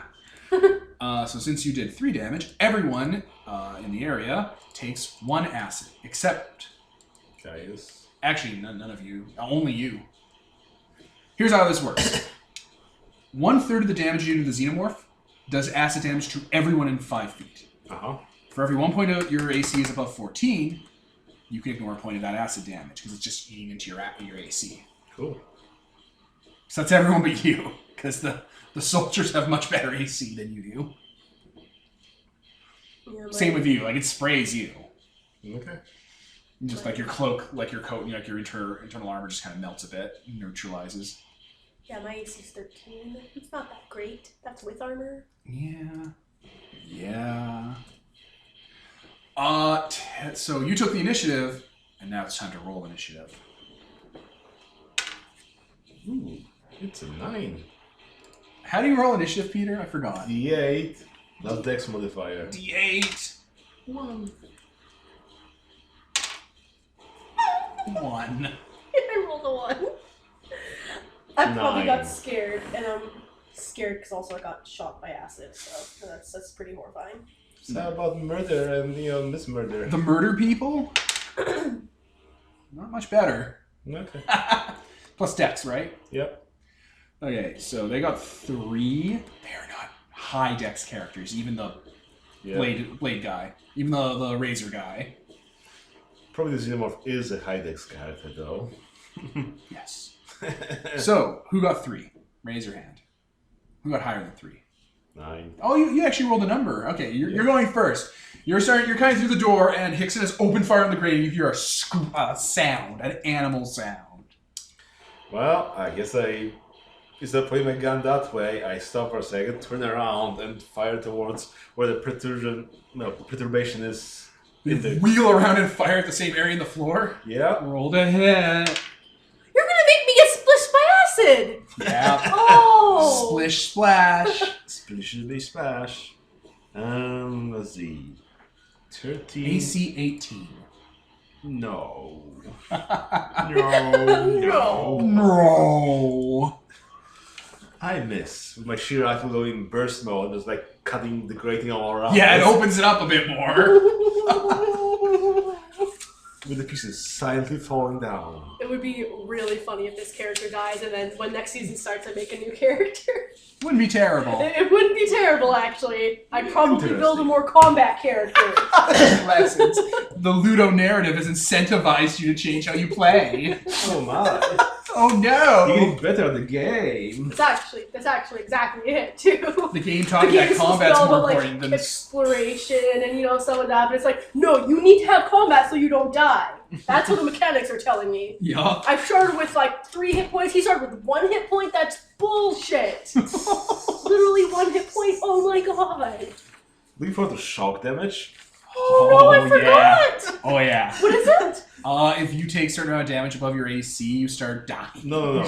Shock damage is when someone's in a melee character, it's in melee range with you, and they miss, they might hit you anyway with just, shock damage. Damage that knocks you out. Plus also, if they're melee character and you're using guns and they're in melee range, you get penalties for shooting. What? I don't have melee weapons. It's gonna get into melee range. I specifically don't ever want to be in melee range, so I didn't think to take a weapon for it. I might have a hunting knife in my survival kit, but I doubt I'm gonna be able to stumble it out in time. There's and I also doubt it would do anything to a fucking xenomorph. I do like the idea that on the xenomorph there's a spigot labeled. Oh, is it falling? No. Oh, it's just cars outside. There's a spigot labeled "Juice that'll end your suffering."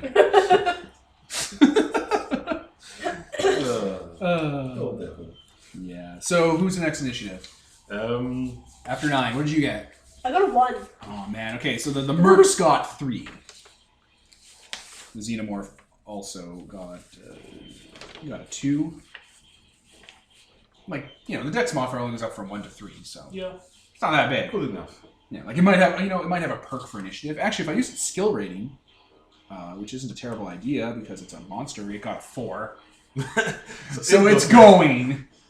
So you're there, and the shear rifle and your laser lit it up enough and at the shear rifle happening, Mrs. Crucifix actually turns on her light because this is happening now, and she has to live with it. The grating falls apart as you can see it there, clicking its mandible in that kind of seizure-y way, staring with its featureless black chitinous head directly at your group, and it explodes out of the grating as Nicole made the motion of shooting herself in the mouth. Good lord. I mean, it's the facehugger.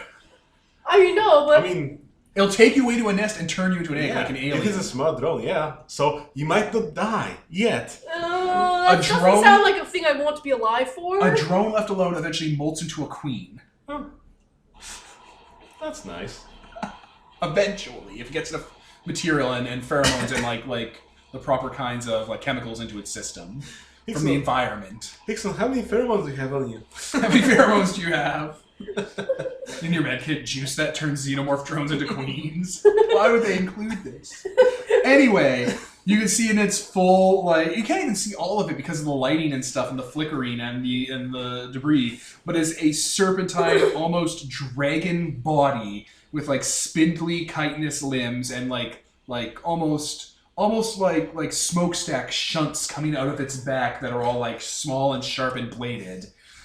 With metal teeth and metal things growing out of it. As it pounds you, the light flickers from the back so you can see the nice outline. And that large snake-like tail with the metal blade growing out of it from whatever causes these things' life cycle. It explodes out of the grate and attacks all three of you. So probably going to go for the... Yeah, let's just see what happens. Let's see what happens. Hit.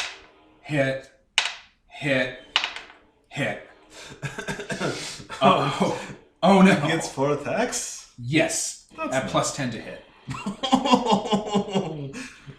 I mean, if we die, the government's going to be like, this is all bonus for us. We didn't even have to give up that fucking ship slot.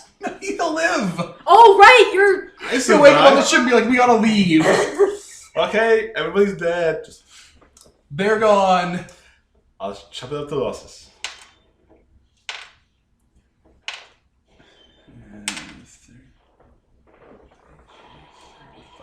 Oh, I gotta check something real quick, buddies. One moment. Okay, it jumps at Hickson and throws you to the ground under its many limbs. And as it does, like, it's basically like kicked you back into the grating hole. And then clambers over the tank woman who's clearly, you know, hurt. It's made of hurt. It knows what hurt is. And using downward force, puts its like rudimentary hands and claws and talons around Mr. Genocide's head and spins its entire body with its centrifugal force and removes his head and spinal column from his body, which you see being kicked backwards. You're seeing this happen in the lighting because everything's being moved around like a lamp being knocked over in the middle of a Jason Voorhees movie. So yeah, it uses its feet to grab the ceiling, and it just uses its hands to push down his shoulders and pulls his head and spinal column and a lot of his nervous system connections straight out while using the tail to go into the hole and just like debone him like a fish. Oh my god. The tail goes through some of the armor but catches on it, and all that muscle strength is basically used to push his body away and slide it over to you. Mr. Genocide, no. And then it goes around the bend with its move action. Wait, the body's in here with me now? Yeah, like his severed head stump's there, just still moving, like with the last commands go to the electronic system. And You can heal him. Can you really heal him? I can heal him! Yes! I can heal decapitation! I took Oh that. my god, this is amazing. I forgot I could do that! But yeah, Okay. the expert system that pilots his body in the event that he gets incapacitated is jerking around, not sure what to do. I mean, there is some... Oh, and yeah, his blood's pouring out, but it's, you know, white. Like Bishop. Okay, so... Alright. I can heal, but the best that can be done for such badly mangled targets, including decapitation, is stabilization. After which they must rest for 24 hours before any further hit points can be healed. So I can stabilize him, but the alien still exists, so I don't know how helpful that's going to be. He might have some sort of combat stim or something like that, just like juice himself up. Nope. Before any further hit points can be healed by biopsionics, stims, or natural rest. He cannot be healed extra, so if he gets hit again, he's just gonna die again. I guess I could keep healing him, but I mean that doesn't seem to be useful. Stop killing Judas! I mean, he's only had so much system state left after all the cybernetics, so... Oh yeah, system strength. I mean, his head and spinal column is going to grow back normal. Without that. Yeah, I guess I mean, it it's is. part of him, so... No, none of those cybernetics are going to grow back. It would be cool if because I took the mech healing thing too, if that worked. Good. I don't want to imply that you could mass produce cyberware. Fair. Or you could just like put the head back together and just heal Well, it back. go get the head then. Go get the head. It took the half of the. Yeah, and it's in its claws and skitters away with it. Not consciously, just because it's a critter. Okay. It's a critter. It likes to take things. Stealing. So, I mean, I probably will. But yeah, but then later you just rip this head and spinal column out, put the old one in, and then use biosonics again. So, like... This is something else. This is a new level of insane. It's like I'm going to on my next On turn. your turn. Alright. Mrs. Crucifix wheels around, because now it's her turn and not the xenomorphs, and starts going around the corner after it. Oh, she's separating the party. Oh no. I guess it'll be just the two of us surviving. Like, whenever her hands opens up, it starts firing through the corridor. That's nice. Excellent. What do you do? Is it my turn? We'll come back to Gaius. Well, it looks like the door isn't going anywhere. I can't reach in the one turn. So I guess I'll just go also around the corner and see whether I can still try shoot the other doors. Is just long gone. It can go 20 meters around. Okay. Which is pretty good. Yeah. 20 meters is a lot of distance to cover. I think a person can go like 10. Less if they're weighed down by cyberware. Yeah, a person is 10. Yeah, so it depends on the length of the corridor here. So yeah, it went around and then went double what you could possibly move. And yeah, when you leave here and go around the corner where Mrs. Crucifix is, and she's like still moving around, like firing down the corridor blindly. And it's not down the corridor anymore, but there's like blood smears on the wall from where it was. It ducked and went. There's like there's grating that's been flipped up, and there's like the smear leads down there. Okay. She syncs her vision to your compad, and to your compad. Huh. Can she sync her vision to the heads? Not with his damage. Well, She needs someone to activate it. It's not active. So you can see on your compad, like her, like with her enhanced vision, seeing the blood smear that's still warm on the thermal going down into a grating. I'm integrating! You got a body there twitching around with like guns God. and knives in it. That's also what I was worried about, because I'm like, his last action was about to attack, and then he's like jerking around and stuff, and I'm like, oh, he's gonna fucking cut me up. You hear the faint echoing of claw against metal in the grating you're in, the tunnel you're in. This was supposed to be a fantasy adventure! I guess now it comes to your turn. You should have got a turn last turn, but it doesn't matter. It's your turn now. I believe you have revenant wiring, which is like, oh, you can continue fighting even after you're dead. Yeah, essentially that. The good point about my healing powers is that it doesn't cost effort, so that's nice. That's a miracle. I mean, I think it costs you one, and you can do the infinite heals afterwards. No, I took the thing that makes it so it doesn't cost anything. Yeah, like I specifically took the power that makes it so that the Master Succor doesn't require effort. And then the major organ restoration just says that the Bioscience Psychic Succor can now do this. So it doesn't say it adds cost. That's Which is good. great. It's great. But, so can I only heal?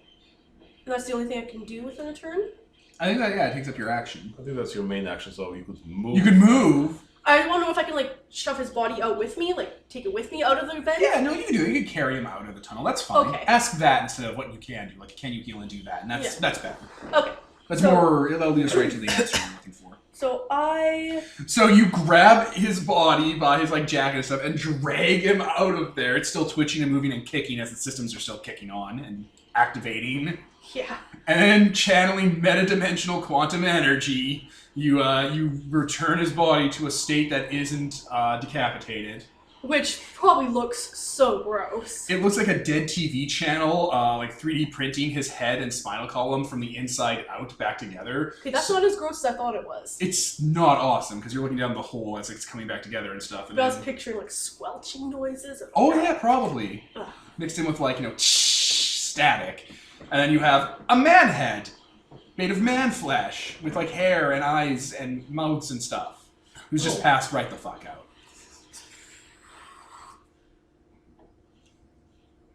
So now what? I think we leave. Yes, that is now definitely what. Yeah. We have to turn off that gun. I mean, we don't really have to. She looks down at the door and just starts move action towards it and gets her cannon open.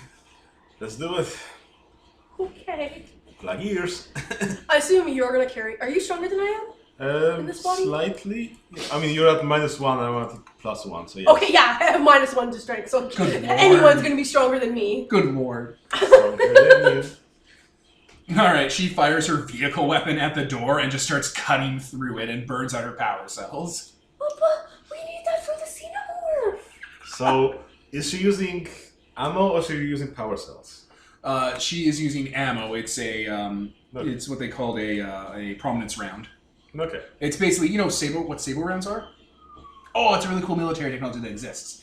It's what they used in the Transformers movies to kill the Transformers. Mhm. It's basically a gun round that when it fires, it super ignites, so you're basically shooting people with magma. Alright. So the prominence round is a vehicle-mounted version of that. So it just shreds through the metal and blows the door open from convection and damage. That's nice. It's railgun mixed in with, like thermite, basically. But yeah, if it was, energy, then I have a spare Type B power cell, but no. No. Okay. This is what you would use to get into your ship if you guys tried to leave them behind. We were just turning off the gun as like an extra bonus nice thing we were doing. I mean, we can just not do that. She's like, no, we're doing it. It lights up the corridor and you see something moving under the grating you just crawled out of. Like you see the silhouette of it skittering. Oh god. And that door goes in. And like it's giving off light now. The door's a light source from the melting around the metal. It just, points at you to go. Go! Yeah, I go. Alright, you guys are heading through that door into the next room. The xenomorph is going to lie in wait and attack. Let me pause for a second. Alright, we're back. So, yeah, as you guys are going over and, taking cover not to fire and stuff, the grate above slams open as the thing, spikes down and attacks Mrs. Crucifix, being the slowest of the group. And hooks into her and drags her up, and the thing slams its double mouth into her head a few times. Oh god. And yeah, she's firing blindly, hitting it and hitting it with her fist, and she drops and starts moving towards with open holes in her head. And it skitters away. Can I shoot at it? Go for it. 15, yeah. That's 20 something. 20 what exactly? No, AC 18, you're good. Yeah. Okay. 2d8. Go for it. 2, 6. What kind of weapon? Sheer rifle TR5. That's perfect. How much altogether? 6. Yeah, there we go. You're getting it. Yeah. It's at 47. Percent of total. It started with 56 health. That's nice of it. Okay. Oh no, acid! Oh no. How much damage did you do? 6. Altogether it was 6. Yeah. So that means 2 damage. Oh no, she's fine. Power armor, she's fine. Perfect. Burn some of her flesh off, Terminator endoskeleton underneath. Okay. Is she catching up to us? Yeah, she's slower than you guys. Oh god. You guys move at 10 meters, she moves at 5 or 6. Okay. I'm gonna run back and heal her, and then run back to the front. You're gonna run back.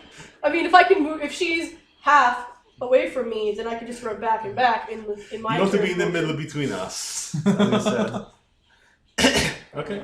All right, yeah. Does healing do system strain for her? She's Yes. a people? No. Oh, yes, because she's a people, yes. All right, how much system strain do people have, Peter? You're an encyclopedia. I think their constitution modifier minus all the things for... Well, Constitution modifier? Sorry, constitution score. Okay. Mine Yeah, I think that's for- why I had 9 and I couldn't heal him anymore. Yeah, Because I had Constitution score. con Does is 9. cyberware affect system strain? Yes. yeah, it does. Probably has F. All right, let me pause and do a quick, like I'm on the system strain stuff, but let me pause. It All took right. more than what she took. That's She great. has 2 system strain, and you use 1 of it to heal her. Oh no. She's cybered up. Yeah, that makes sense. Plus, she's used up some of her system strain using her cyberware. Because cyberware has system strain cost for activation. Oh my god. All right, you are in the network closet. Remember when you wanted to be in the network closet? It is a large refrigerated room that has a large, or not a large, but a poly. What's the word for like a many-shaped sided object? Polygon. Yeah. It's like a large polygon sphere, like a bunch of different sides, like 20, 25 sides, however it works for math. In a bowl in the floor that has like wiring and hookups coming into it, going into the ceiling. There's monitors and stuff, manual analog controls. There are drones in here that are like drone robots that are pointing TL4 guns at you. Okay. Okay. I have an ability to be able to, well, basically a drone rig, so I can try giving a command, but I don't think they just listen straight up. I mean, you can talk. Yeah. Do you want to talk? Loud? I mean, Hickson's the talker. Hickson is scared beyond the capacity for rational thought. Right? That's like, at most I'm going to say, don't shoot, there's a xenomorph in here. Protect us. What are you going to say, spaceman? What are we going to say? Like legit, I'm probably going to yell that out. Alright. Hi, where's your access terminal? God damn it, Peter. God damn it, you're like the Ian of this game. Alright. Panicking, don't shoot. Roll, speak, talk, whatever the skill is. Charisma. It's not even charisma. There's a thing called talk. Yeah, but my charisma has a bonus to it. Oh yeah, it so does. Yes. It does. So I get a +1 to it. Haha. Oh, I got a 7. Or I got an 8 actually. An 8. That's pretty good. All right. The VI here that's controlling the drone systems doesn't immediately murder you guys. But a speaker, like the drones, by the way, look like kind of plain-looking men with indistinct features. They're kind of gray and clony. Like, you know, their ears aren't very detailed. Their noses are sealed up. Their mouths look very simple. They look like First season Odo. first season Odo, or have you played Alien Isolation? Oh yeah. They look like you can trust a working Joe. Yeah. Working They're working Joes. Like, they're even in jumpsuits and stuff that are kind of tattered. Cool. Yes, we are aware of the alien presence. You have breached internal network security. This area is no longer secure against the incursion. Which means we have to work together to get rid of it. Your continued presence in this facility is being tolerated as you will be necessary to provide defense of this stronghold. That's right. Just to clarify that sentence, it just said it needs us to not die. It's not killing you because you just shot its doors down. Okay. The doors that have been holding for a while. Like 600 years. You shot the doors open! Yeah. Yeah. We did. How many of the drones have you terminated? Point 15. The working Joe does not respond to that. We've only seen one of them though. Are there more? Internal scanners have been damaged. Were there more before they were damaged? Affirmative. Uh, Secondary alien incursion provided fumigation for the infestation. right. The predators came in and fumigated the place. Yeah, one looks like a few were still alive down here that they missed. Which, hey, that's what happens when you put up your alien extermination. You leave your alien extermination up to a fanatical gene cult. They're sloppy. They miss shit. They're not perfect. You hear that screeching down the hallway, but there's more than one.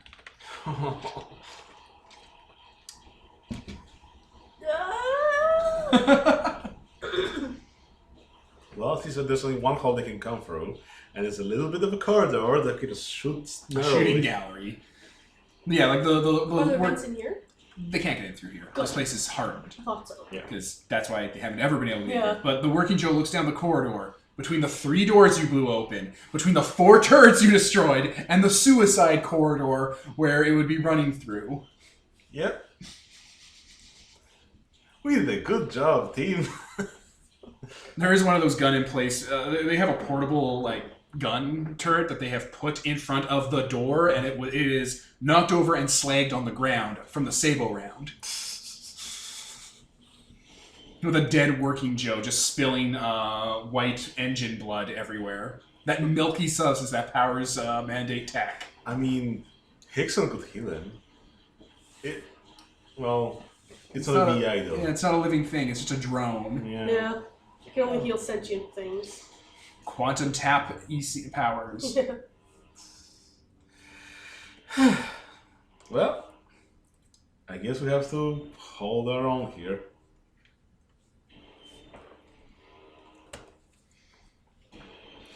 So, we're the VI running this place. Affirmative. Perfect. So, what are your orders here? To shoot down all the spaceships that come by that don't have the proper credentials? Violators, vessels violating mandate airspace. You realize that a lot of time has gone by. I'm too panicked. I'm not gonna. I'm not joining in this conversation. Sorry. I was like, I'm gonna have a rational. No, there's the. You fucking do realize the mandate has collapsed. Affirmative. Okay, so shooting down anyone that comes down. Anyone violating mandate airspace without proper mandate credentials. Is there any way to refresh those credentials from here? Can you obtain new ones? Negative. Oh, that's unfortunate. For you, he's gonna have to show. I mean, you basically gotta talk to it, because it's not like a closed conversation where it's like, oh, okay, and then you just walk away. It's like, talk to it. Explain to it that you come from a mandate world. But that a lot of time has gone by, so that the ships look different and shit. So they don't have the same credentials. Yeah, we come from a mandate remnant that has lost some of the credentials because, drift of time and stuff. So, yeah, we need to update those so resupply ships can come and fix your infrastructure and rebuild, your whole base. That would be acceptable. Several space hulks have been terminated in orbits in recent years. I had a fancy word for years, but it says years. Cycles. Yeah. Supplies and infrastructure are deteriorating. Well, I'm going to forward you the, credentials from our mandate base, so then the Praetorian Republic. You gave it a data dump on the Praetorian Republic and Bellator. Yeah. Yeah, right. There's like a manual thing there's like a manual pad you have to type into, and it opens up an old, it's an old socket for actual, magnetic hard drives. I love how chill you are, because you're gonna live no matter what. Yeah, you're fine. I'm like, You're gonna save I got a reload. pre-tech component here, plus I put $20,000 credits worth of gear into myself. Yeah, it'll be kind of hard to lose this. yeah, you'll be sad because you're gonna lose some money, but I mean. Plus, I'm a soulless machine, so, Yeah, it's an old magnetic disk hard drive slot that you can just replicate with your tools to get an adapter and just. one adapter to the other, to the new one. I just imagine you shape it out of the gunk, the goo, the tech goo. and just plug it in, like putty, Sure. to create like a data transfer channel. Sure. Yeah, you just give them a download on the mandate and stuff, and the Bellator, and like its rising hegemony. Yeah. And it's like, yes, this is acceptable. Perfect. Service guarantees citizenship. Violence is the ultimate authority from which all other authority derives. This is mandate coding.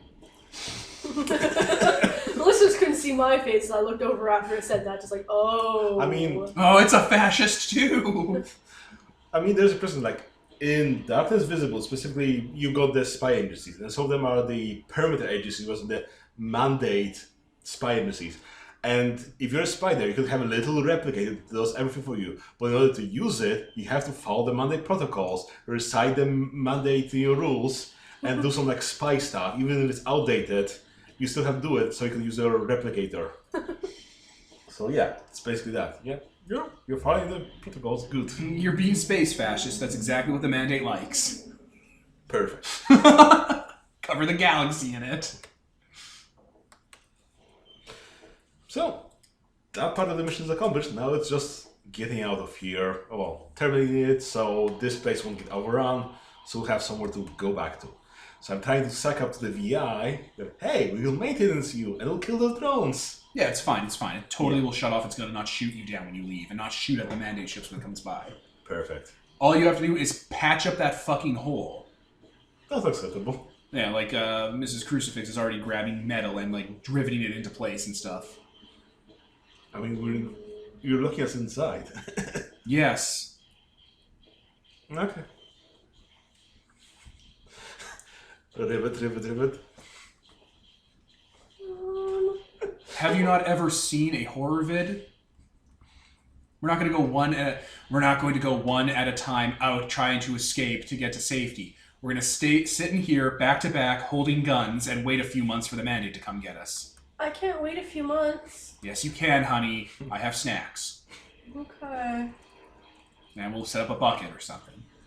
Oh. If only you had coma drugs. I don't. I do have a survival kit which gives me some survival stuff. Not enough for a month. But if you guys have... I mean, we've been to Bellum. I think I've got something around magic around. Well, you have a coma drug lying around? I mean, we've dragged so many people there that maybe. But yeah, I probably didn't bring it up because there's a 10% chance he's going to die afterwards, so... It's fine. You're a PC. I'm not gonna fucking kill you off over something stupid like a die roll like that. That's dumb. Wait, there's an easier solution to this. We'll just use the communication system here to ping the Space Maggot. Have them leave and come back. Yes. That would be... Whoa! Could Let's any of them fly? I mean... We have a current rudder code. Fives can fly, but they're not expert starfarers, so they couldn't make the jump because it's too far for them. I had to trim the course like the specialist I am.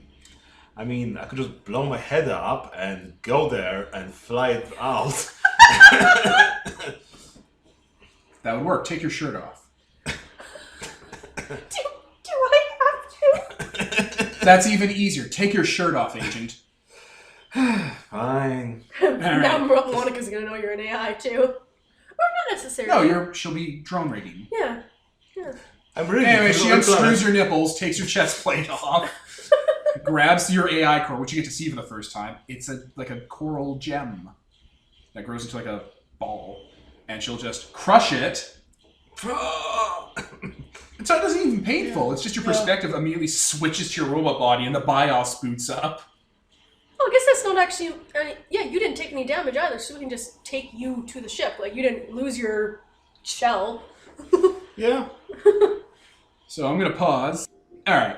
So your AI core gets crushed, and it doesn't even hurt or anything. It's just perspective. Like you're. It's like having one eye open and one eye closed. It just kind of whoop, and yeah, you're in a drone chassis, and the BIOS boots up, and all your drivers sync, and whoop, you're on the Space Maggot.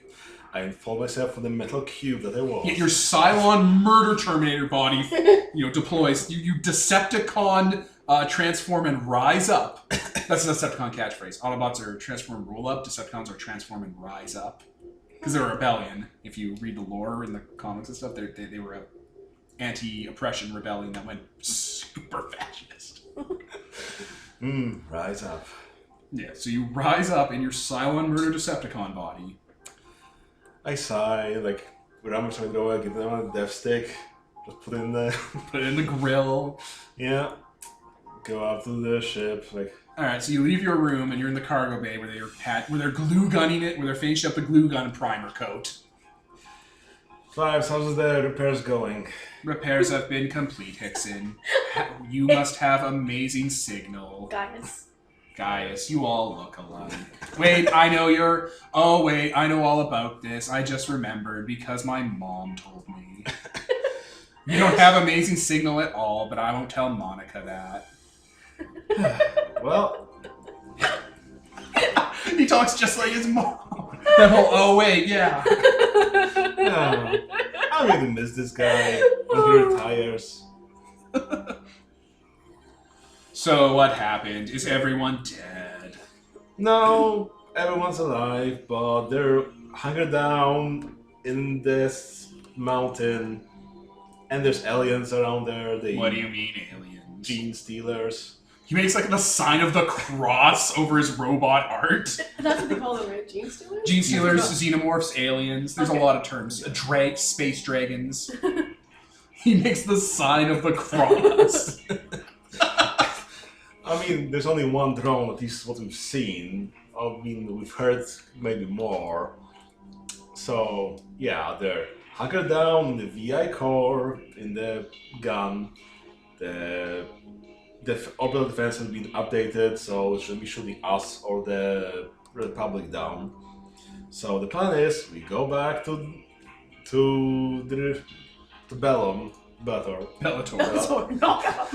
Bellum, and leave the lines of crimes. Yeah, we go back to Bellator, come back here with reinforcements to fumigate this place. That seems optimal. Yeah, and I had to do this because I'm the one who wanted It makes sense with context. I know what you are. He makes Hamos like it makes sense with the context of you being an AI. Yeah. I'll grab Monica. She's just busy putting up the scarecrows. Okay. The scarecrows, when you and head outside to grab Monica, are a bunch of those zombies and a few controllers that were shot up by these two, put on crucifixes outside around the ship to spook off anyone from coming around here. Oh my god. I mean, obviously, they want to try stealing this ship, or at least looting the wreckage. Right? That's the first thing they do. So the first thing Monica did is like, all right, this is what you do to deter looters. Put the previous looters up on display. Yeah, like they're the X-shaped ones with the legs and the arms on the X. Yeah, she's put up crucifixes around the site to spook people away. X marks the spot. It's been fairly uneventful. That's good. Thinking about it, if you never came back, we would never be able to leave because you're the best at trimming the course. Yep.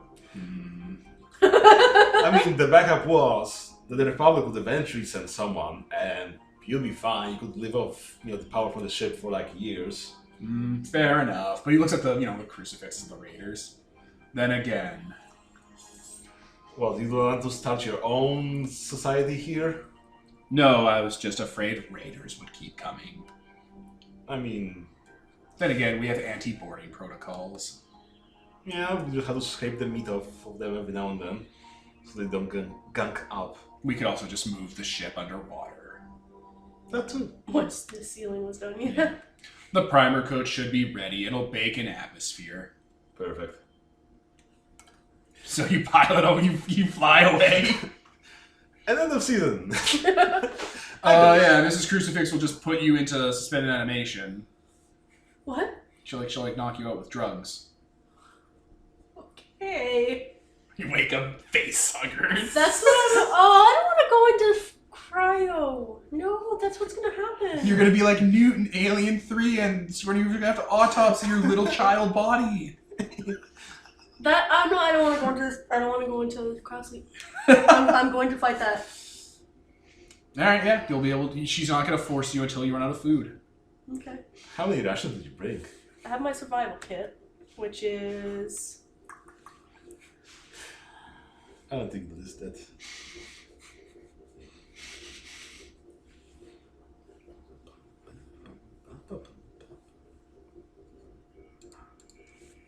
Oh, it doesn't actually include food. Ah, there it is. There it is. It gives you, like, bonuses to survival checks. This guy said he had food. Yeah, she has food. It doesn't take you long to pilot, right? How long could it possibly take you to get... Like, you do the math, but you have probably about a week of food and water that you can stretch out. We couldn't cut it. Oh, no. Like, a day to go to the rim of this thing. On, like, 3 days in flight. Another day to get to the base. Another day back. It's like 2 weeks, maybe. Can I use, like, healing magic to... To unhunger yourself? Yeah, to, like, undo the... Like, I'm still gonna be hungry, obviously. I mean, the food isn't the problem, the water is. You have any purification magic? I mean, there's an entire... I mean, if you want to start exploring with Mrs. Crucifix to leave the bunker, to like, get to the food stations and stuff. I'd really rather not. And you can't drink the Mr. Handyman fluid. Why not? Their spoiled milk blood isn't gross. No, consumable. I don't want to drink that. No, I don't know what you meant by that. I'm going to put off going to cryo sleep as long as possible. I mean, you have to go to cryo sleep when you're relatively healthy so you don't die waking up. But I'm going to be stubborn Fussy about it. Yeah, like I understand that I'm going to cryo sleep on the character, but in character, I'm going to fight it as long as feasible. It's all right. It's all right. Mr. What's his name? Mr. Genocide wakes up and like he's having problems controlling his body because you didn't get his head back, and he's like, "You need to get my head back so we could, tear this head off, put that head in, and bring me back." Where's the head? With the monster. I don't want to go get it. I mean, you're gonna get it. Like someone's going to have to get it when the fumigation team comes. Yeah, when they come. Because he can barely move his body because he doesn't have any of the neural taps. Oh no! Yeah. Right? He's basically kind of paralyzed. But yeah, when you're talking to him about it, Mrs. Crucifix just kind of chloroforms you. Oh no, I'm on the other side of the thing now. Nicole's been chloroformed for once. For once ever in a game, you're the one who's been chloroformed. Alright. And then they put you under. Yeah, that's fair. It's for my own good.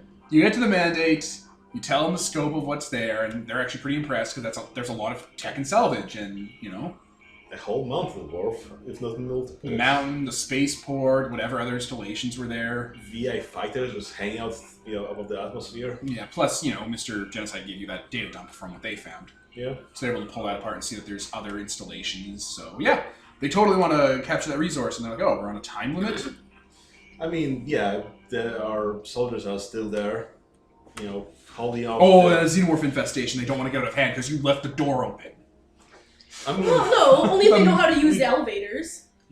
If only can climb. We closed the right. outside door so that looters won't get in. Alright, as long as you close the outside door. But people had already gone into the outside door before. Yeah, but they had abandoned the looting attempts because of the xenomorphs, so... Until they try again. A generation from now or a couple of years go by, people go like, oh, there's a nice place there. Well, yeah, I mean, later. But this was only 6 months ago that they abandoned this place, so they're not going to come back now. I mean, they're not Unless that dumb, they do. right? Unless some other kicks come in. I'm going to pause. Okay. So, yeah, with all that in mind, they definitely want to take the planet sooner than later, so they'll dispatch a kill team to the area. Perfect. For a bug hunt. So, yeah. They'll send one of their larger ships, bigger than a frigate, to go and claim that sector. Cool. Especially using your trimming guides. And if the ship's large enough, you can probably just take the Space Maggot inside of it. Yeah. Or I could just come by myself, I suppose. Either or. Okay. Yeah, alright. Okay, yeah, I guess we don't need the Space Maggot at all. We can just stay in dry dock being fixed. So yeah. No weapons, eh? Escape pods and cloaking devices. That cloaking device just saved our ass. I know. That's necessary. There's a cloaking device which makes it harder to detect in space. There's the device that spoofs your ID, which is a completely separate system. It's like someone Is was the one trying where to you're build disguised in water another thing? Yeah, that's being able to go into water. Yeah. Oh man. It's like someone tried to design a stealth ship by just taking every stealth option they saw in a catalog. Which is how I built it. Generations of incompetency. Alright, so a military command ship shows up. It launches some landing craft that land around the mountain. Kill team goes in and kill teams that drone and the other drones and the nest that was in there. You guys eventually get the door cut open, and yeah, the Bellator's here. And you don't even wake up for any of this. You just wake up on the ship in medbay. I'm going to obsessively get myself checked out. Just in case. They check, and after you guys are debriefed and have had a couple hours to acclimate, they're like, "We need your help with our specialist." They bring you Mr. Genocide. Yeah, Mr. Genocide's on the table with his like newly grown head that you made, not able to move, and on a pan next to him is his rotting, eaten up head that has like metal and stuff in it, and his spinal cord still attached. So you fixing? Because Put a little for guillotine. that, it's provided within 1 round. The head's old, but the body's new. So Yeah, fine. exactly. Okay. So Instead of growing a whole new head, it'll just resurrect the dead head. So you just And because of how personalities work in Stars Won't Numbers, it's all based on quantum like ECM field. Like the same technology that runs Psyker stuff and runs spike drives also runs transhuman like personalities. So his personality will just shift from the dead new head to the old head when it gets resurrected. It's not like you're making copies of him, you're just shifting his personality around.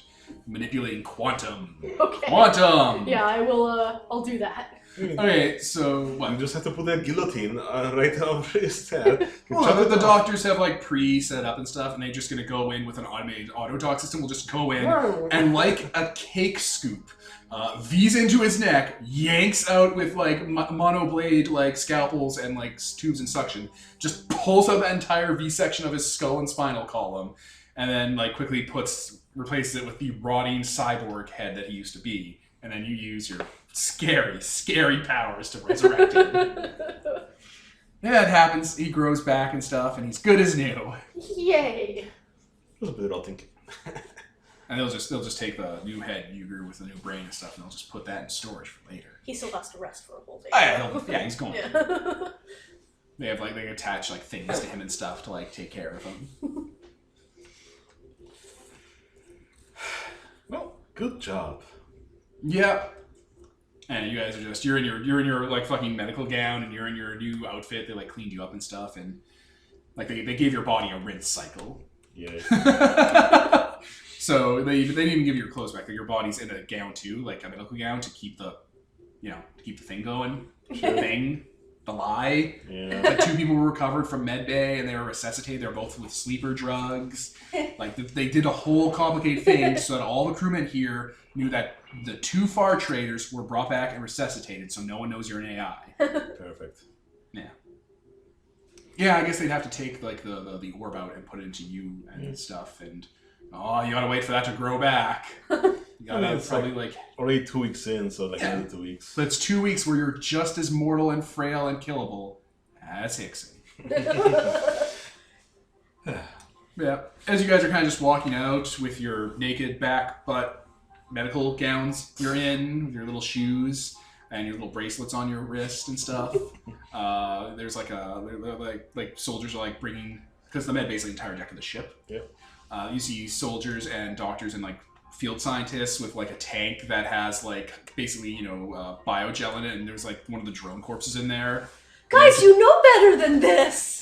At least it's not eggs. No one pays you any. Okay, so we're not going on the ship on the way home. We're taking a different ship. This ship's the one taking you home. This That's ship's not the going ship. to die. It's fine, dear. They do this all the time, says the doctor. Standard operating procedure for the bug net. I'm going to request a room without vents. That's just not how ships are built, dear. It's suffering. He like gestures to the outpatient room where all the beds for the patients that are sleeping each have their own individual vent on the bed. Right? On silent oiled hinges. Hickson is going to be very paranoid. That's fine. You took some psychological scarring. More. Should get you a power armor so you just lock yourself in and like This will be my space coffin. Woo-wee. I mean, if transhuman tech exists, if you guys found a transhuman tech society, you'd be able to brain upload. Yeah. Wouldn't that be quaint? You wouldn't have to fear death. At least a little. But yeah, like that tank even had like a bioscience monitor that was beeping. Oh my god, guys. Yeah, oh my god. They move their bodies. They move the bodies. Like you hear them over talking there because you guys have clearance. Yeah. And it's like it's advanced life stage shows that it's clearly a time for a tumult. With the right pheromonal compound, we can move it from its life stage into the next. They're gonna make it into a queen? Why would they do that? So they can make more. Have you never seen a vid? Yeah, and have they never seen one? Do they not know how this ends for them and everyone? I mean, just lose a couple eggs, toss an ion, and you... That's literally the plan. They're gonna get a Far Trader ship, and they're gonna fill it full of eggs, and they're gonna just drive it onto Ioun into the water. I mean, which ship will be better than the Space Maggot? Yeah, with its smuggler holes. Who'd have to pay for that? The government will pay for it. The government could pay him off. Or pay Monica off to let her tell him that the ship got stolen by space pirates. See, now this is sounding more and more like it's going to make... Now this is sounding like a thing. I mean, they have to, deal with them before they join with the mandate from Eden, so... That sounds like that's what's going to happen to the Space Maggot then. It sounds like it's going to get stolen by pirates en route, and Monica and Fives will be left in an escape pod, and will get picked up, and then will eventually make their way home. Easy peasy. Or, no, wait. Fives and Monica will leave and be left stranded in an escape pod, and a Mandate vessel will show up. Or not a Mandate, but a Bellator vessel will warp in, pick up the Space Maggot, fill it full of eggs in the smuggler's holds and stuff, and, biostasis timers, and then put an expert system on there that they've set up to specifically drill to where it was going, so it will continue, land in the planet's water, open up, the eggs will open to facehuggers and escape, and that planet will get infected. Why do they hate Ioun? Oh, not Ioun, just a planet that Ioun has control of, just as a test run. I mean... A test run to see if it'll work, because if they do it against Ioun and Ioun finds out, then oh my god, that's like, holy shit, that's an act of war. But it's like, oh, we found this Far Trader ship, the escape pod's gone, they were smuggling xenomorph eggs. These guys were That's assholes. something else. That's the IDs are gonna mark back to us. No, they're gonna go back to Monica and Johan. That's what I mean, though. Mostly It shows the escape pod went. But they were smuggling xenomorph eggs, I guess. She claims it was piracy. Okay, fair. And they're like, piracy? The pirates came on board with xenomorph eggs and stuff? Where were the pirates afterwards? Like, they died in the crash. They got eaten by the eggs. Or she just goes to Nocturnus and disappears into Nocturnus. Yeah. It's a big galaxy. Don't worry. Government, cover up. Yeah. Mouth. I would like to know what planet they're going to do it on, so we're not there at the time. And also, I'd like Oh, to... you don't have clearance for that. I would also like to not know about this plan, if that's possible. If that's a possibility, I would rather in character not know about this plan, So because I would feel really bad about this, exterminating the entire planet. So you want to blow your head off so you get back to your stack from previous station start. Look at that, a clip space conversation, full circle. Like, legit. You I won't would... cover. There is no way you two are going to hear about this plan. Yeah. Okay, good. It's just... Ow! Ooh, careful, buddy. She hit her shoulder on the table. Elbow. This is just an emergent plan the three of us have put together talking about how evil Bellator is. Okay, good, because I'd really rather not know about it. You do know that they took some of the drones back live. Yeah, I know that, though. They torched everything else. What do you mean everything else? Like the nest. Oh, okay. That meant the planet. And I'm like, oh, well, shit. Nope, the VI there's getting maintenance, they're repairing the base, they drop off at the different planets there and did the whole Space Marine, you don't live here, we live here now, you're now part of the Mandate, the Praetorian Republic. And then they found the Cortex Command, which was just the name of the firmware he was using that he gave himself, the fucking Far Trader who's put himself into a spider body. They're like, oh my god, you're leaving, you're coming with us. Oh my god, you're coming with us. You're so precious. Yeah, like he had taken all the drone parts and all the stuff from the ships and stuff to build himself a vehicle body. So it was basically like a walker tank that had like a giant skull around the glass case where his brain was in to look like a walking skull with fire eyes. We like your gumption, fella. Yeah, that's a new agent. That's a new special ops character in the making. The dude bootstrapped himself up to a transhuman state. Good enough. We're gonna take you. We're gonna do stuff to your brain and put stuff in it to help you along. Alien eggs. I mean, you drill the taps in, and then he could drone control them. Oh my god. Now that you mention it, I mean, I think they've been trying to do that in one of the games. they were trying to do it in the 4th movie, Hmm. Alien Resurrection. Hmm. They were trying to train them and teach them and turn them into soldiers. No, but I think in one of the games it did actual drilling, and yet you had like robot-sized aliens. Cyborg aliens. What a time to be alive. What a season. And I guess we get our ship then. So, yeah, it is a slow and weird trip home because, yeah, they definitely remove the Og home, what do they call them? They call them, there's a term for people that live on planets and become warlords. And it's the dude from Apocalypse Now. Kurtzes or something. It's not Apocalypse Now, it's Heart of Darkness, and yeah, it was Kurtz. So it was Kurtz's. I think it's in Sons of Gold. Yeah, Kurtz. Yeah. They basically, that's what they label him too. Like he's a Kurtz file, like a case file, a Kurtz. Like perfect example, a far trader with advanced technology landed on a planet and took over and making himself God King. Literally, he turned himself into a walking spider squid skull mech that controlled the dead and gave people necromancy magic to control his armies. They're like, this is an ideal case. Classic Kurtz. Yeah, classic. They're like, this is exactly how it works. Wild Wild West. Wild Wild West style. Oh, they found that in Oghome. He was using all of the machinery he was pulling out of the Mandate stuff to build a larger tank body.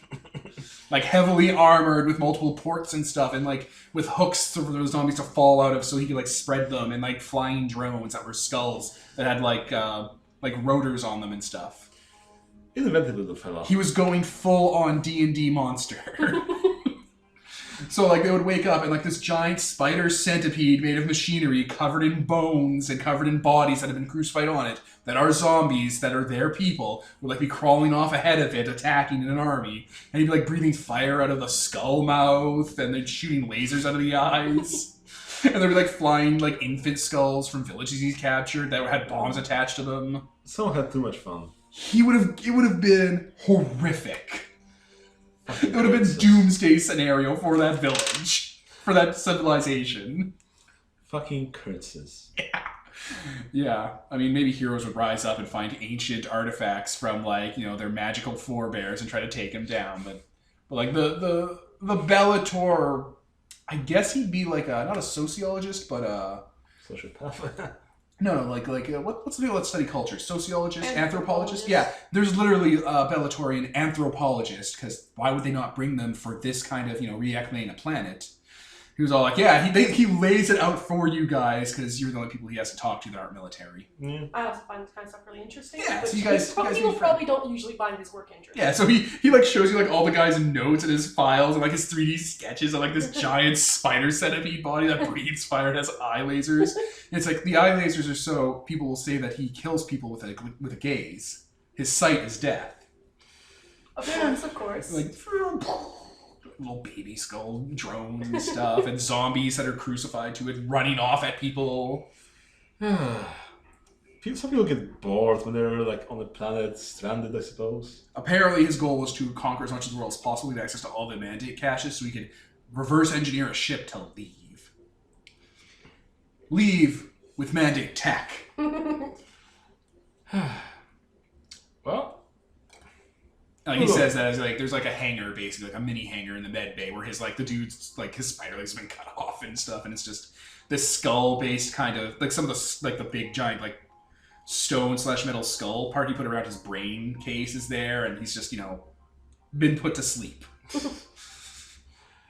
The decommissioning interview went very well. That's great. Bellator will be happy to have him as a new agent. Deniable asset. Yeah. He found the ship and he escaped. Yeah. Yeah. Oghome will require some significant... what's the word I'm looking for? Reintegration, re-education. Massaging.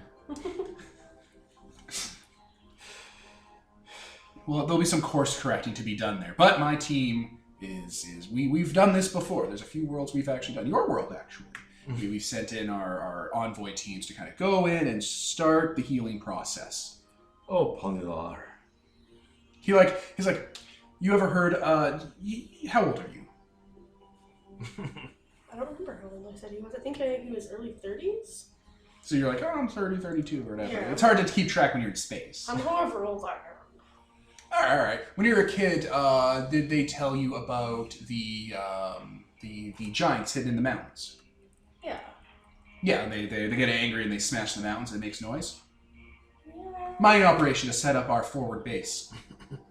That makes a lot more sense. Mandate Scoutcraft crashed down a few months earlier, got contact back. We infiltrated the government, took over the leadership, and then just started setting up observation routes to bootstrap your people up.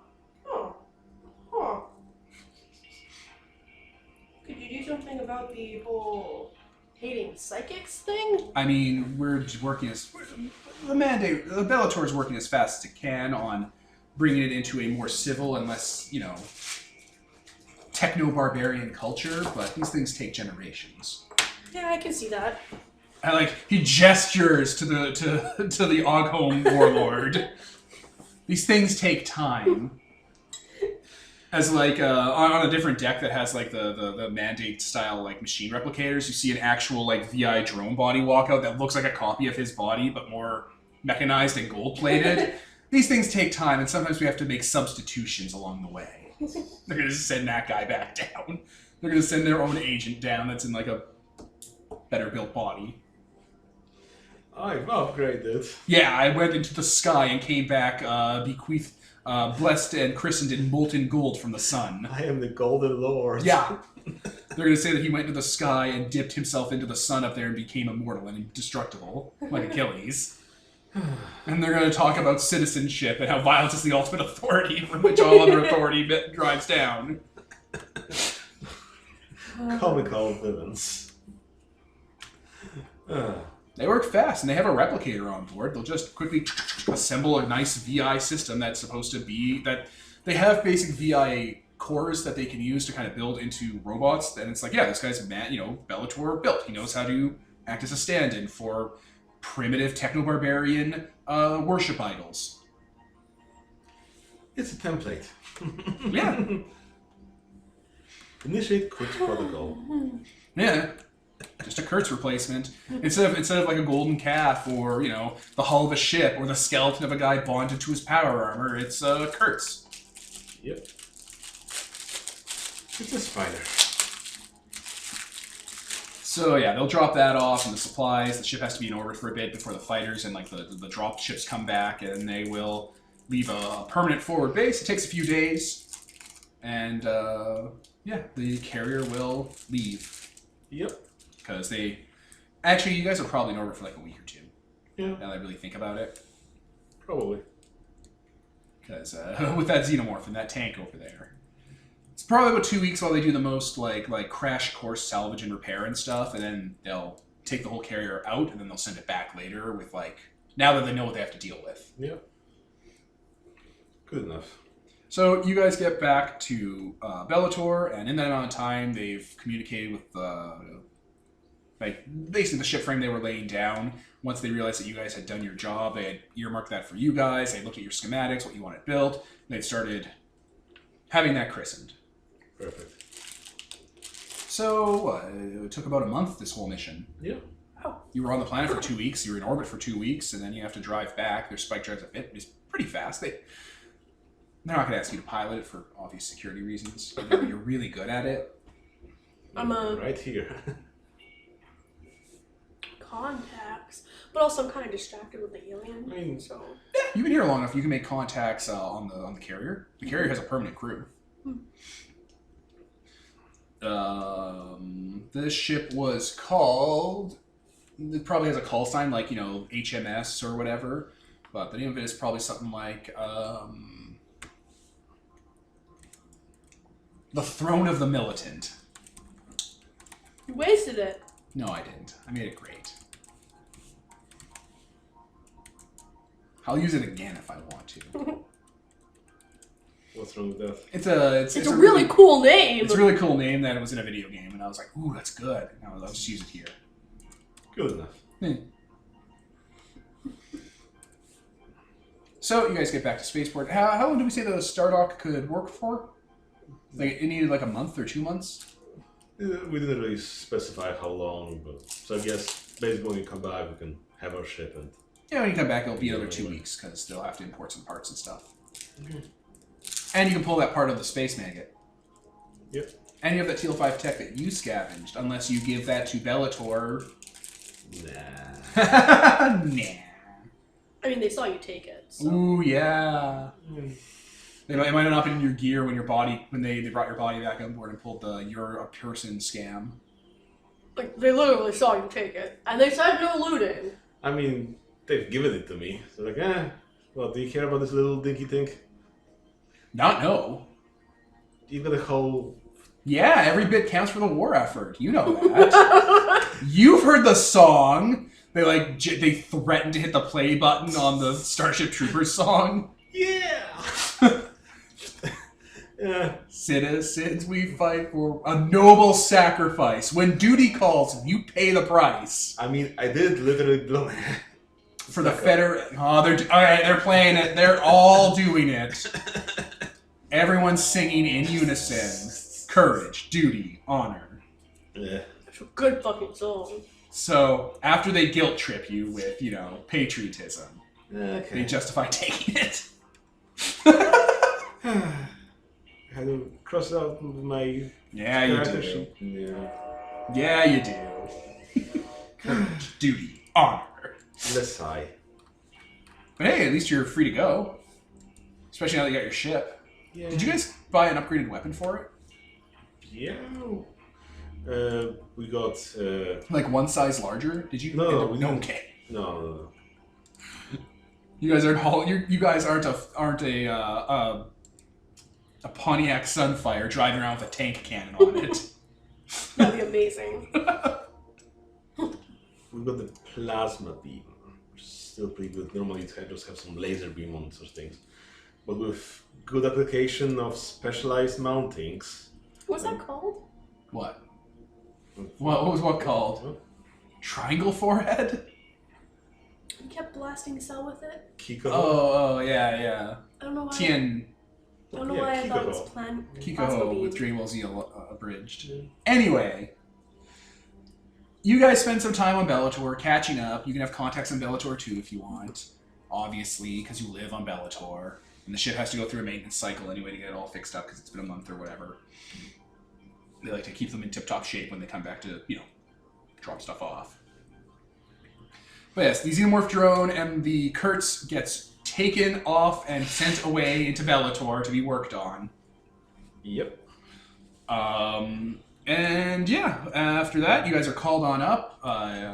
Monica says goodbye because her ship gets fixed up as well after you pull the parts out. And she's like, yep, stay in touch. You can always reach out to me at Nocturnus. Definitely. Sure thing. Solid contract on Yeah. Nocturnus, too. Look at that. He's built contacts around the whole, all the sectors. Fives is on, what's this called? Yeah, he'll be on Who called? Hukal. Hookah 1. He'll be on Hukal, and yeah, he's with you though because you're driving him home. Yeah.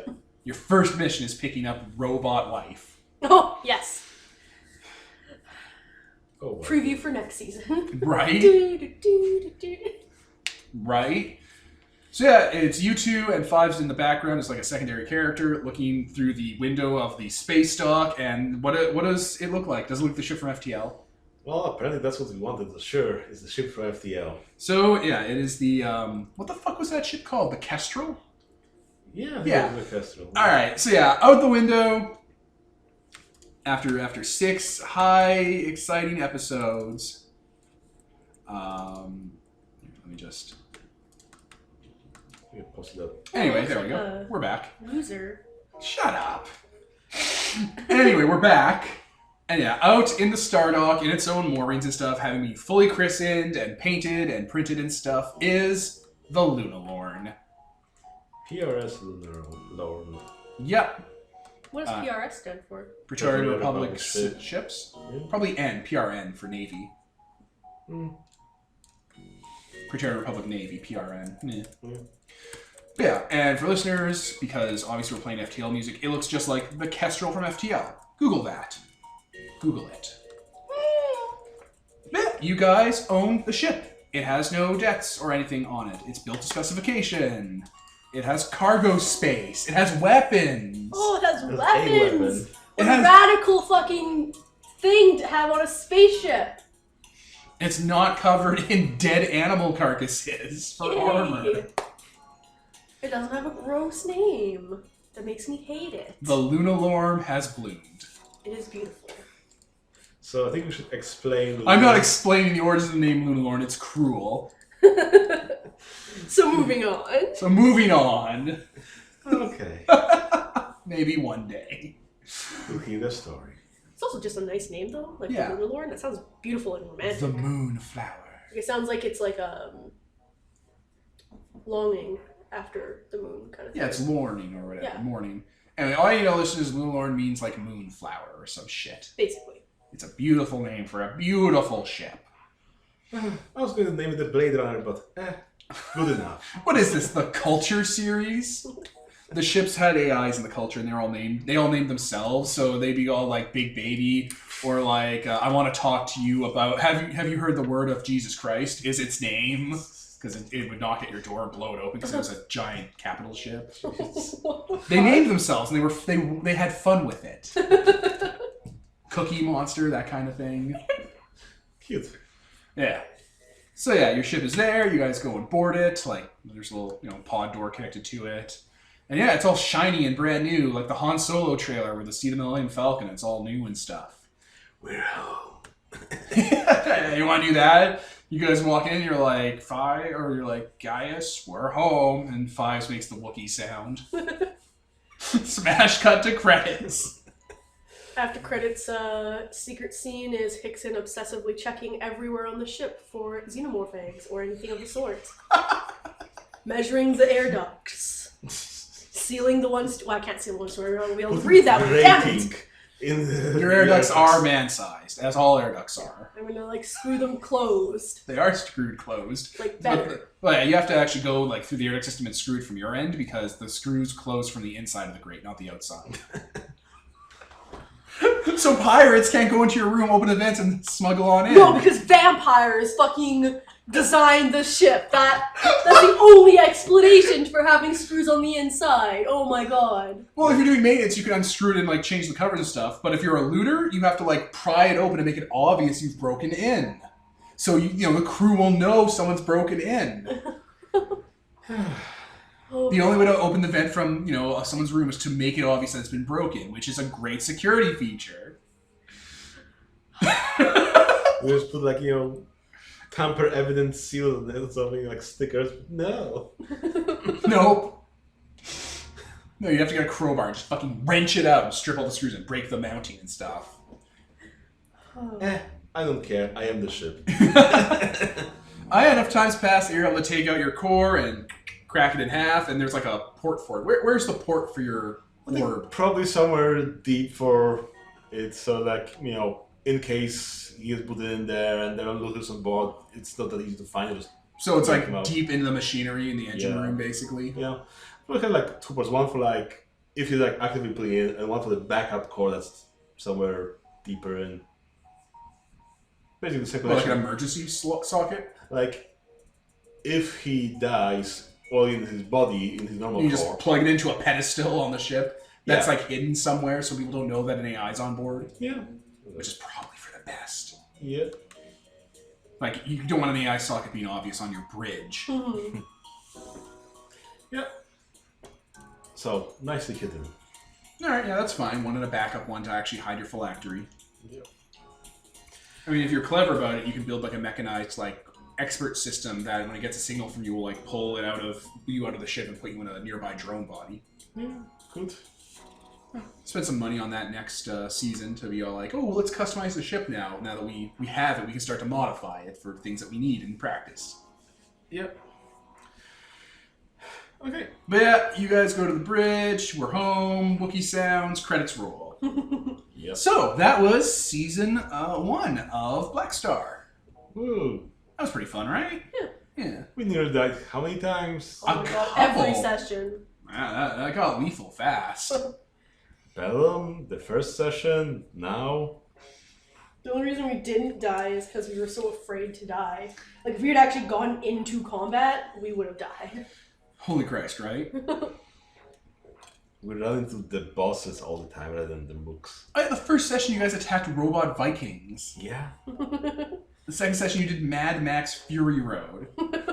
The third session, I want to say you dropped people off at a water planet? Yeah. I think the third session was the least lethal. Let's see. And the fourth session, you fought jean jacket people. No, the third session, you got the flubber from the ship. It was the fish run, so dropping out the fish and fighting Tal Julius. Fourth one was the derelict, and fifth one was the Mount Sinai blowing us down. Yeah, we almost died like every session. Every Wow, game. this game is lethal. Yeah. So, listeners, we've covered the basic mechanics for everything, I think, but ship combat. And even then, we got a little bit into it. And I'm pretty comfortable with the system. You know, I'd like to read more, learn more about it. But with Season 2, we're going to move into the more esoteric stuff, like faction turns and Sons of Gold, like actual deal setup systems. Yep. Well, that's cool. Yeah, little things like that to kind of fluff out and make it a little more complex. Yeah. I'm waiting for this HexKit software to drop their space hex tile stuff, and just waiting for that, because then we can actually turn the hex map we have in sector float numbers into like our own little map. I mean, the website is pretty good as it is. I like the website, but I also like just having my own map like that I made. It's fun for me. But yeah, so that's what Season 2 is going to have. Probably more like this, and the characters getting more competent, and doing Far Trader runs, because that was easy mode. It was very training wheelsy. Like, the deals were easy, there wasn't that much complication. We had so much money. You had a lot of money, but it's good.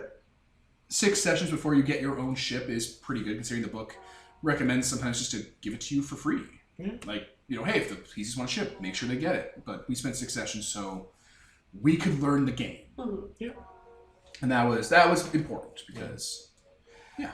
I guess we also have to assemble a new team now that Fives goes to retirement. Yes, Fives will retire on Bellator Season 1. Season 1 will... Oh, who called? Yeah, on Who Call, because Episode 1 of Season 2 will be like you saying goodbye to the last cast member as a special guest star before you make it out on your own. The most beautiful man. Pick up Robot Wife. That'd be amazing if you had Robot Wife built and skinned, and like you end up like getting... Then she becomes a... Well, you end up getting like too, cut off to go back there because you get busy, and she ends up just being a crew member. Like, we're not going to give them to her. We'll go get another one built. Yeah, I'm thinking about getting some sort of VI as a crew member and maybe someone from the academy as well. That'd be a nice combo. Maybe. Grab another Psyker. Yeah.